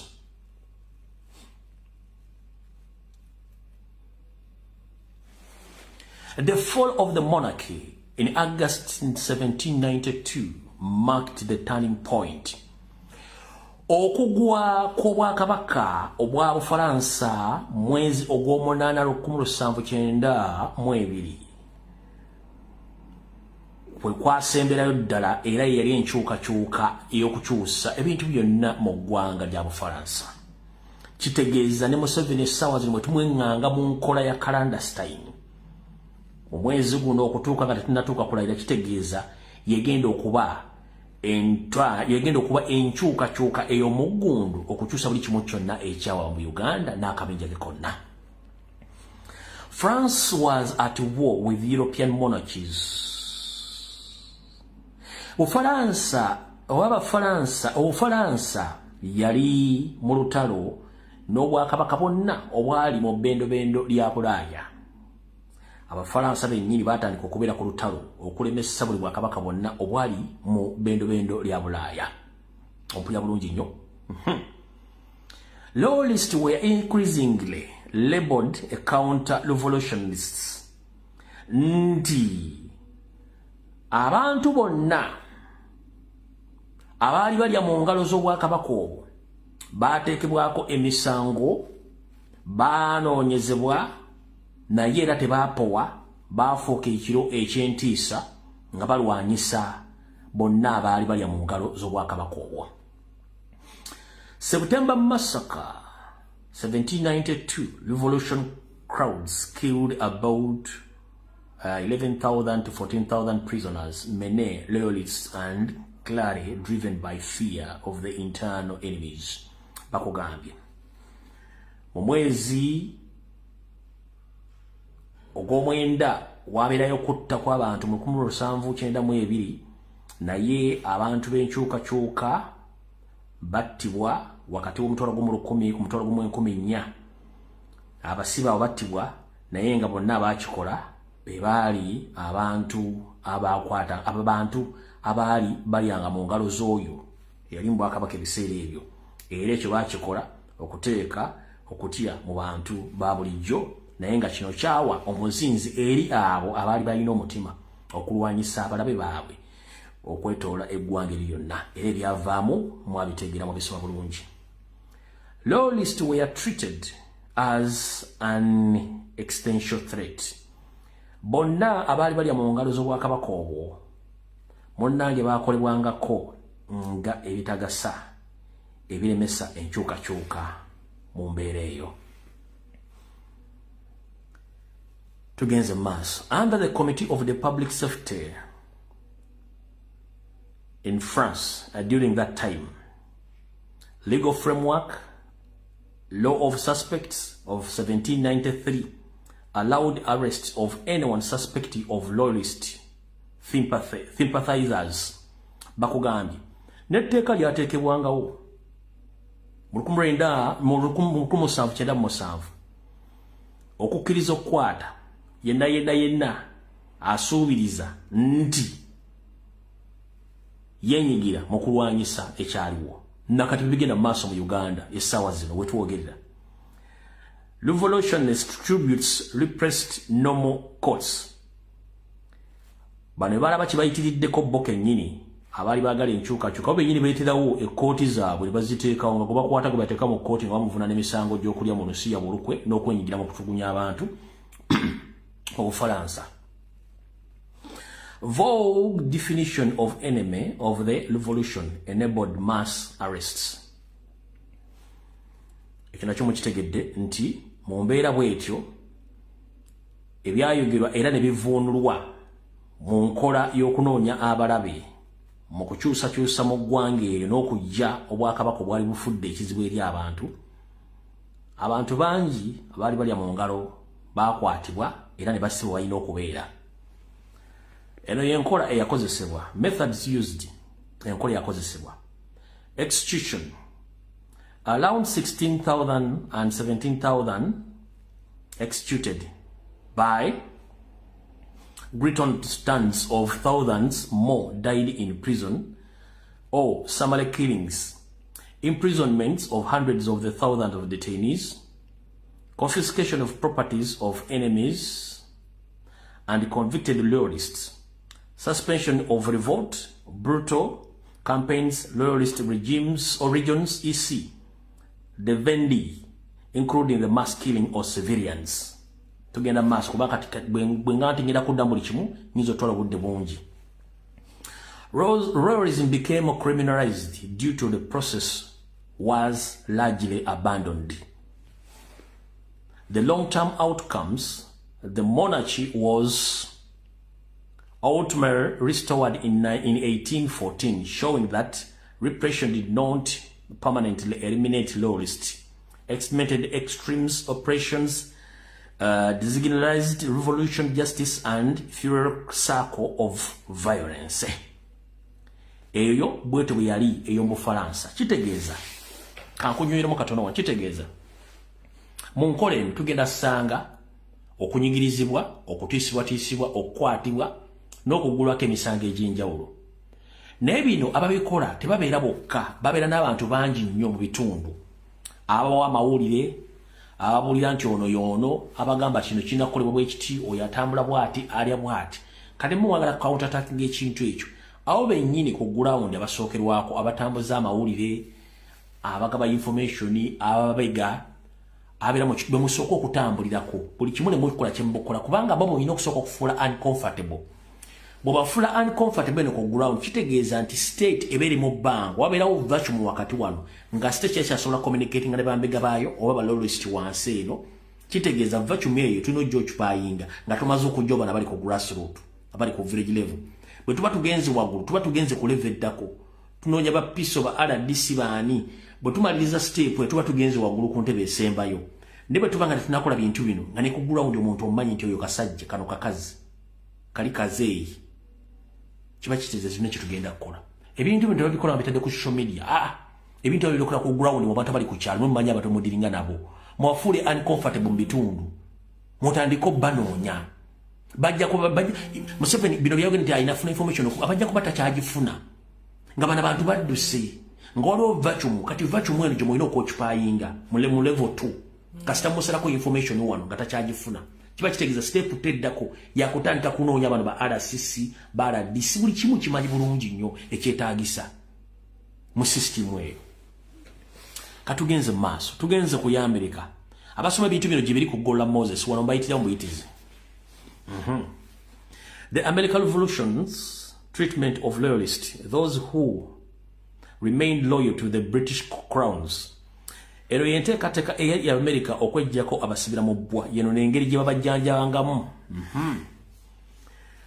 Bakugambye was harsh but far less systematic or lethal than in the French Revolution. Bakugambye enteekateeka yenna abajja bakola yali ya mutawaana nnyo era yali ya bukodyo nnyo era yali ya bulabe nnyo n'okusinga eyali mu Faransa. It combined legal penalties, social coercions and exile with limited execution. Bakugambye nti mu mbeera ate yali mu America alinzibu nnyo baagatte bintu bingi nnyo omwali amateeka n'ebibonerezo omwali n'okugjawo abantu abamu n'amu okudduka okugenda mu buwaŋŋanguso bw'ekiwaze saako n'okugezaako okukendeeza ku nzita y'abantu abo. 4. Violence and execution limited and vain. An estimated 500 to 1,000 loyalists were killed during the war, mostly in local violence, guerrilla warfare, or mob actions. The very few executions followed formal trials, dozens at most. Violence was regionally concentrated, especially in the Carolinas and other frontliners areas where civil war conditions prevailed. No equivalent or a region of terror. Tugenze mass. Exile and displacement. After the war, about 6,000 and 80,000 royalists fled to Canada, Britain, or Caribbeans. The Britain compensated some loyals for loss of properties and many never returned. Kati ebintu ebibulidde ku mitimbagano obutambi bojje buli mu kimu gye kiri naye njala soka bagamba ekigambo kimu mwenna. Mu lutalo tebakaabiramu. Mu lutalo tebakaabiramu, mu lutalo tebanyigiramu. Okufa kw'omuntu akukulembedde omuntu gobadde otambula naye kukuwa maanyi na busungu. Naye ate obusungu olina obba okontrolinga ng'onoonya omulabe wo. Kyekisookera ddala. Nkubiza bakomedi bonna bali ku social media. Temupostinga videos abantu bebasse. Temupostinga videos abantu bakaaba. Temupostinga kintu kyonna. Mukeepinge videos ezo mu inbox zammwe kuba videos zijja kugibwayo. Zizanyibwe wantu wonna.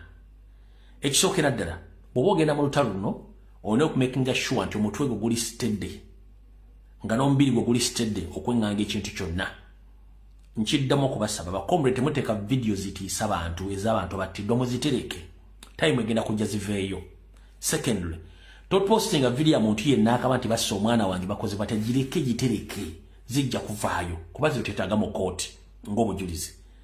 Temulowooza Museveni eri mu government mu Uganda ne bandi bokka no n'abaana baba bali mu wilaaya bagenda kubeera nga bali accountable for these crimes against humanity. Okitegedde bagenda kubeera accountable bali bona badduka babaddu abali e Rwanda abali e Congo abali e Sudani abali mu nsi z'abazungu bagenda kubeera accountable for those crimes. Kati mwe mulina okukola mulina okubeera gumite enough nti revolution yammwe si abakulembeze. Omukulembeze tannakyagenda kwongerako okujjako gwe ate omuconcentratinga kuno ogwamu n'amaanyi nno toggwa nga mmanyi bamukulembeze nedda. Lwaki? Ekisookera ddala Mandela yali mu kkomera ng'ebintu bitambula. Mbeki yali mu kkomera ng'ebintu bitambula. Ramaphosa yali mu kkomera ng'ebintu bitambula. So kitwale nti president taliiwo. Kitwale nti ba MP b'owalozi tebaliiwo. Kitwale ba kansala tebaliiwo. It's your responsibility to keep on moving. Temupostinga bintu byonna. Temupostinga kintu kyonna. Tujja byetaaga mu time entuufu. Mwe mwina kye mutamanyi. Ekisookera ddala bw'opostinga video omuntu ng'akaaba bannayuganda bali too emotion kijjamu wamu setback. Bw'opostinga video omuntu nga bamuse kijjamu wamu setback alowooze nina omwana wange ate ne bwe ngenda bajja kunzita wano.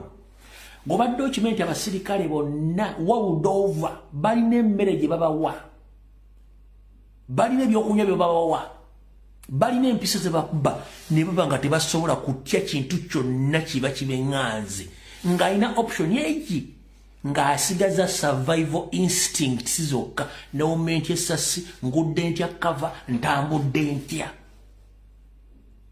Abasirikale lwaki? Kubanga naye botta omuntu botta musirikale monne afunamu okunyolwa. Kati okunyolwa okwo bw'abanga amaze okuteekebwamu ebintu biri kiba kitegeeza ono agenda bujjamu ojjemu dog taaga agiteeke mu ngalo agiteeke mu mpale. Mwenna mulabye emizannyo emiwandiike ku TV okwo mweze muyita movies oba film ze muyita movies nga bajjako ekijjisako dog taaga kuba nti agenda kujjukira ndi kumuladiwa ntwamuleka mu lutalo naye nga amaze omubuuka agenze. Kati muganda wange bw'opostinga omuntu nga bamumukubye essasi olina abantu bangi b'otiisa. Bw'opostinga omuntu ng'akaaba olina abantu bannayuganda balina feelings balinga nga zante. Bwe tuba tugenda mu revolution tolina kulaga kintu kyonna kijja bantu kibajja kukumulama kubateeka mu feelings nkyamu. Please temukikola. Don't do it. Social media mugifule active ng'ekondemi ng'ekomandi nga bye tulina okukola. Fe video tuba nazo. Abasirikale wawudde obubawa emmere ng'emmere gye babawa n'ebyokunywa bibawa confidence ne babakubye ekyali wange ojjako bw'ojjadde ogutaaga n'agiteeka mu nsawo n'amuvinga on.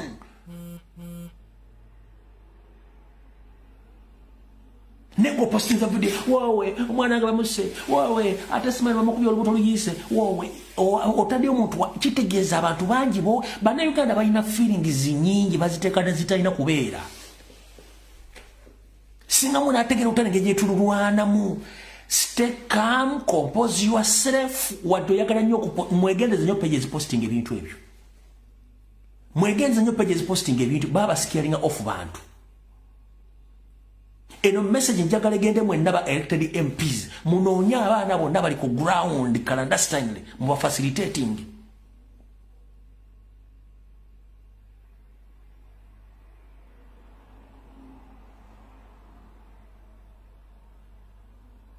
nga tebazza ku social media gamba nti ate tetulina mugende wansi mu facilitating abaana abo bafutu soja bani ba facilitating nga teri amanyi lewo mu mutwalo gumu lewo mutwalo ebijumala mu musirikire mubeereyo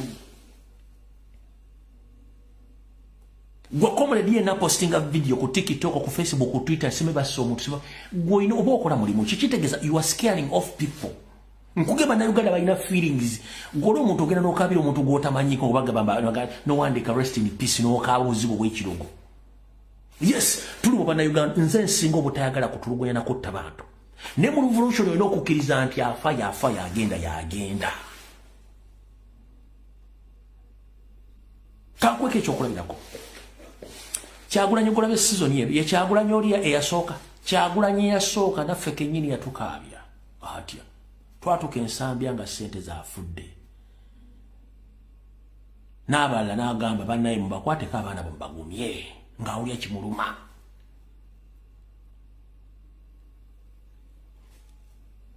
n'abala bangi abaafa president ngali so emotional kati bwe nkugamba nti we have to improvise n'okukyuka president ono Kyagulanyi wasizo si oli yali too emotion nammwe mwingala muve emotion ebifiri bibaveemu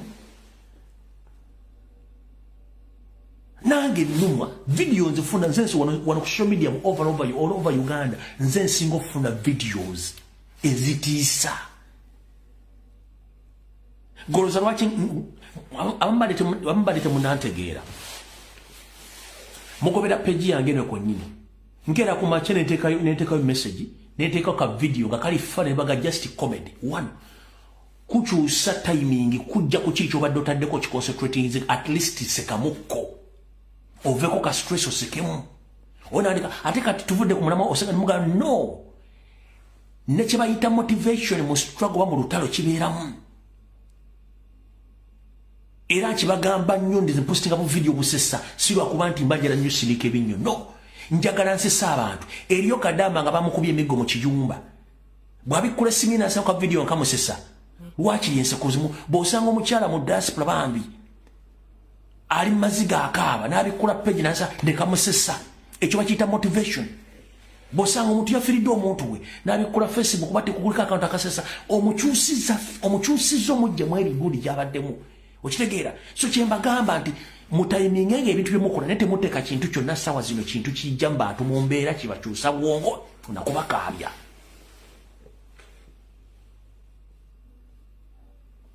ngoza waki kifulugunyo yafa omusajja omuganda ye yali entertainer w'amagye mu nsiko ng'ayimba n'ennyimba ezitamanyikiddwa ezitategerekera nagundi na lirikisi zaazo ng'azina amazina azinira bamuseveni baani bonna wezi yafa yafiira ku kkubo naye nga eyo system ya Museveni gibeezaawo yali entertainer ne kagulupu kakaabalala nga bayimba to entertain the forces.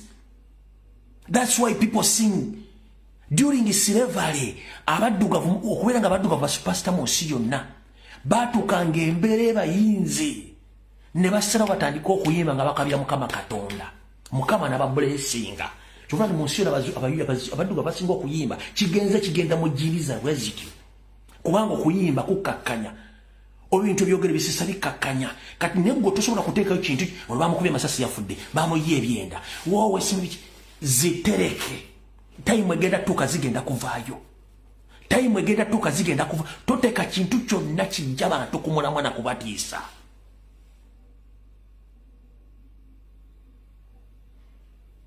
tukiteekako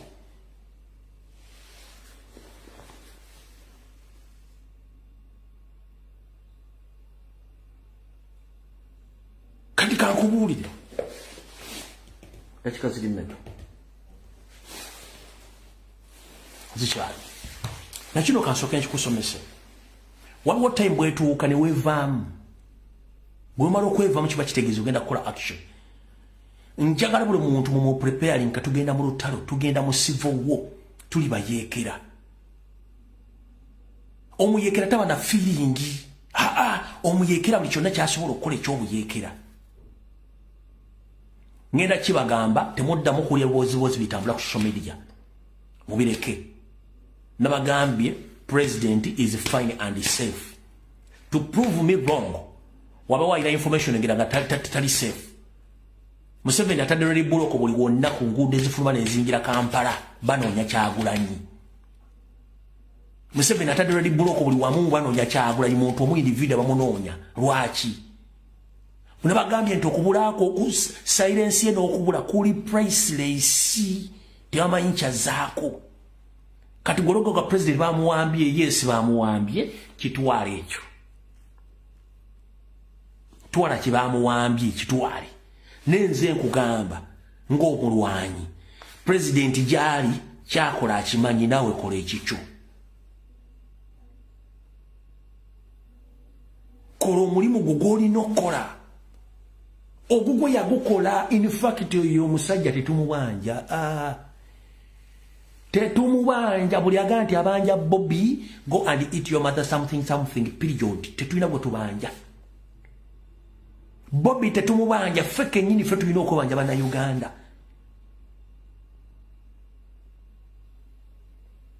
he had played his role on all levels Kyagulanyi agamba nti omubanja go and eat your mother something what have you done in this struggle okujonga na wayonka sengawe kundi oba wayonka kojjawe ekigere tosobola kungamba nti propaganda gobadde olya ku Kyagulanyi since 2021 atuuse wano kati afuuse dangerous nti ate gomwagamba nti mukama we yamukozesa ate yanoonya okutta abantu era ng'okyalina obwongo obwo abali bagamba nti state project ate bali mu kubba obululu bali mu kutta abantu ototya abantu bakuzannyira emizannyo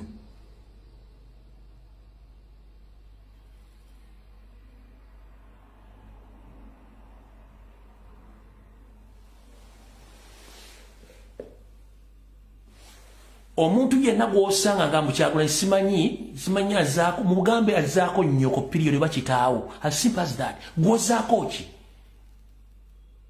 ozaako ki kyenkubuuza ggwe ye kyazaako almost kujjako ligimu kyeki kye gw'ozaako ki oyina amabeere abiri ne Kyagulanyi musajja egugwagukoze gwokoze guli luddawa tosobola nagula kyamisana oli mukwayo olinga ng'embwa esala ekkonda tosobola nagula kyamisana obuuza mbwa zaako kyokka ayamba gwe oli mu kadduuka ako litutunda ngatto tomanyi Museveni agenda kubijjika emisolo gya milioni 5 n'engatto zisibe mu mpale otambule ogende ozitundire mu ddiiro lyo oli awo yayuuya mbuuza mbwa zaako ki azaako nnyoko period ekyokubiri buli agamba kyoba oyagala kyoba otwala yes muwambe period nze nkugambye ekyange ali safe era ekiddako mujja kiraba kyekyo neggwe munnayuganda ozaako ki kyekibuuzo kubanga ye with or without Robert Kyagulanyi Ssentamu eggwanga lirina okukyuka ate alina okubeerawo nga mulamu ekikulu kyabeera kye mutannategeera nti Kyagulanyi alina okubeerawo nga mulamu by all means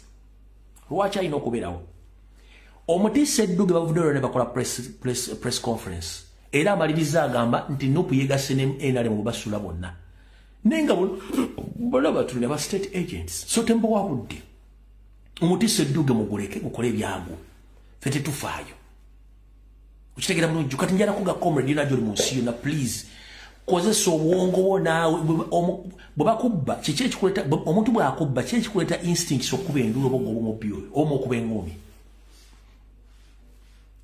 nkubuuza omuntu bw'akubbako essimu lwaki okuba enduulu oba omugoba emisinde omukube n'engumi lwaki those instincts ezikugira nga bakubbi those are the same instincts you should initiate in this process around please eyo embeera ekujjira ng'omubbi akubbi kamugobe nkube enduulu mukwate mukuba emigere muggyeko essimu yange gyembeera gy'oba oteekawo kati tugobamu bbiri byebikolwa by'oba olina okukola please tobaamu kintu kyonna kikujja ku mulamwa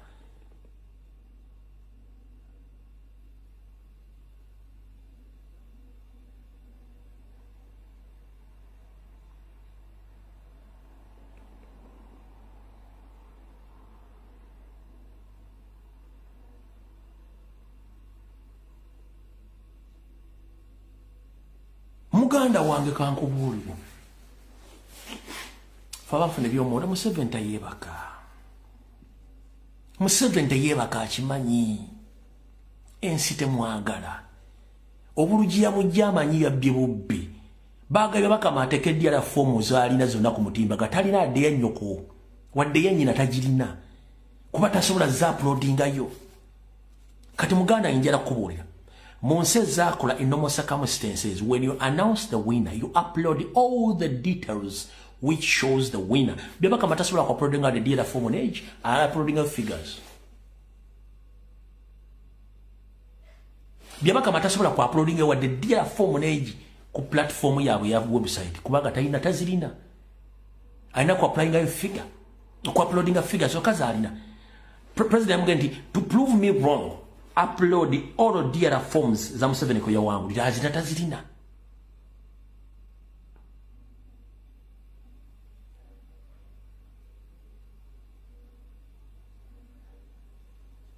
kuna cho inokora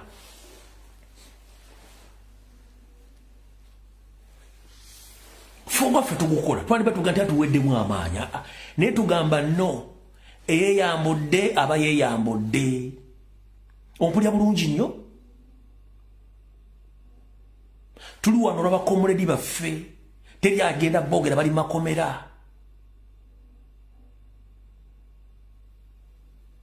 n'abalala bakyabawamba abatuta si bannayuganda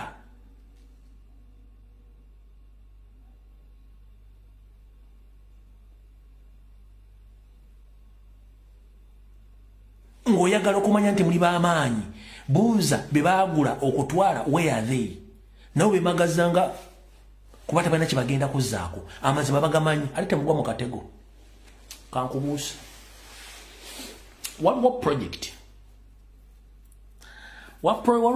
yaba NRM leaning bloggers ba TikTok batandise ekibooziboozi mu Museveni yabbye obululu ekyo ekibooziboozi kya advance psychology kubanga pressure eri ku Museveni emulaga nti yabbye tayina proper results kati basindise ba YouTube ba blogger ba TikTok batandike ekibooziboozi mbu bakoneeminga nti akaluba akabbye mu advance psychology omulimba bagwejjeko bakulekedde bano ba influencer batambuze ekibooziboozi kati mmwe mutandika okugamba olaba n'aba bavuddemu kitegeeza babbye kati ekintu ekyo psychologically bakusindikira abo bennyini bakondeeminga akalunga bakabbye mmwe ababadde balina okutwalaganya ekintu kino n'abaabo bennyini bavuddeyo kati naffe katuddeko ebbali kabatwalaganya oli musiru psychological tokitegeera nti basindisa abantu bakola ekintu ekyo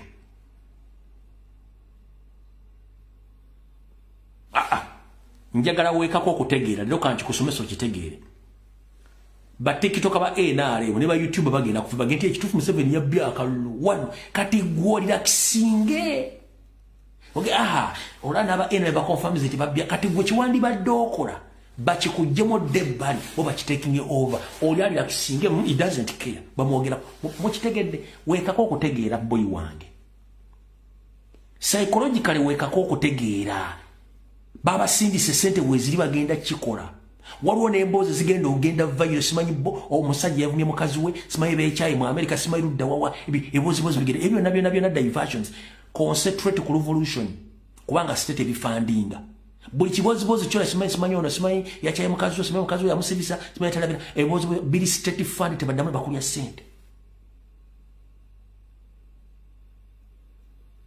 okitegedde bulungi nnyo so eyo project bagitandise mugira bulungi nnyo temugize ne mugigwamu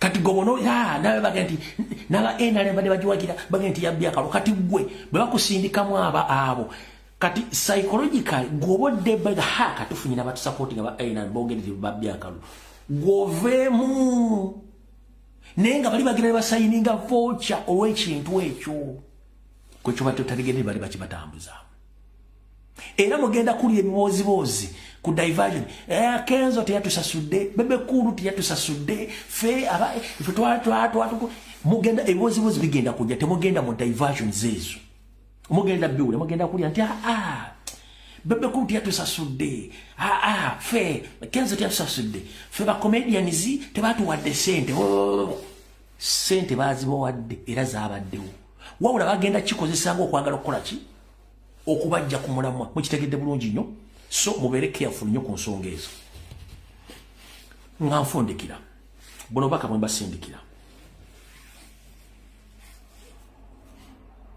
buli munsi wetulaga ne wetuli naddala mu Uganda tetukyali byabufuzi byawedde tuli mu revolution lutalo lwakwenunula otolo lwekonula tetutera kubeerako mukulembeze kubanga buli omwalo okolanga bwayagala muganda wange gyoli yonna ngenda kutegeeza ekikugira mu bwongo ky'oba okola tobuuza muntu yenna kubanga abaganda tuga nti amesa amagi tegakola ki tegeesimira bunnya abaganda bali basajja bagezi nnyo lwaki amesa amangi tegeesimira bunnya ensonga yeneero obeera n'ekirowoozo ky'osobola okukola nti ngenda nkolesa gi corporation yefunding nyiga omuntu ono ne sente nzirina ngenda mufiirako munyige nkanyiga akasajja ka NRM kano kati Kasiru najja oli obadde ne kabugezi akuwadde ekirowoozo kiri kati Kasiru najja nagamba sooka okubireko olumbuyo mugambe idea eyo kati bw'okubira lumbi obanga ayasama nnyo nga naye agibuulira omuntu omulala nga n'omuntu omulala agimu kati musaka emugenda okwetegereza nga eyabadde ne pointi ye entuufu ogitaddemu abantu abasukka mu basatu buli omu alina idea yanjawulo ku kintu ekyo kati idea zigenda kwegatta temugenda kufuna kikolwa lwe lugero luga nti amamesa amangi tegeesimira bunnya ojja n'ekintu nga kituufu lwoba ogenda okikola kituufu bw'otandika okukibulirako abantu buli omu akifunako idea ndala kati buli omu n'aleeta idea eyo ne muzigatta mugenda okulanga tewali kintu kigenda kukolebwa kubanga buli mwayagala ye kye kyaleese kye kiba kikola ne bw'oba ofunye ekirowoozo nga kikyo mu bwongo n'okikola kiba kikola bulungi nnyo ngenda kunyiga muntu nti yes sente zange ziriwa nti 8 emitwalo gya 10 ngenda mutambulirako mpaka ne naamufuna njala sooka oba ogenda okwenda boyi wange omala kubulira kyalo ngenda otuuza omutwe gwo wansi n'omanya gy'ogenda okwendera loogi ya sente mmeka backboard ya sente mmeka so eyo mechanism gye mukozesa nga mugenda okwenda bukolye mukozesa nga muteeka mu kwenga n'okunywa bia n'okubba the same mechanism bamukozesa okutaasa eggwanga lyammwe you make your actions so secretly to the extent that let nobody know your mission ekyo nkikuwadde nga nkijja muli olufumo nti amamesa amangi tegeesimira bunnya erimesa erimu lyo lisobola okwesimira obunnya ne bwe gawera amangi tegasobola kusima anti buli kimu kiba kati oba ono yanaakikola oba ono yanaakikola oba gundi yanaakikola oba gundi kati nembeera nga mwetunira bwe muti ng'era abagwagwa naye ng'omuntu omu asobola okukola action agituusa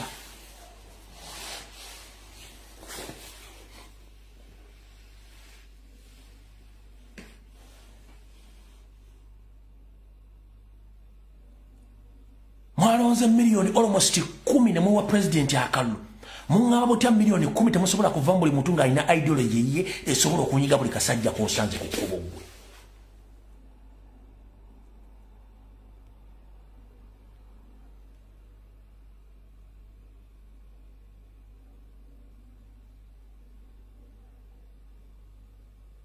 era mwagala nfuuke motivation speaker ate mbabuulira kino nakikola buti no kyolowoozaako ku ggwanga lyo kyoba okola don't tell anyone please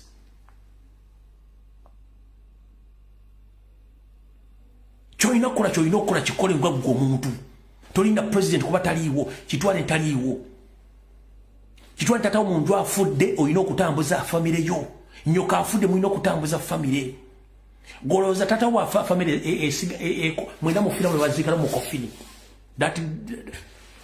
that kind of nonsense mugikomya tata nga afudde ensi ekomye wano ffenna batuziike lumu no taata alina olulimi lwagenze maama afudde alina olulimi ffenna musituke mutambule that's the system obulamu bulina okugenda mu maaso uganda lina okugenda mu maaso tulina okukola tulina okukola with time mubikole tolinda temuddamu okuvuma ba mp mubaleke kubanga tebalina kyebagenda tukolera bafunyidde emirimu gyabwe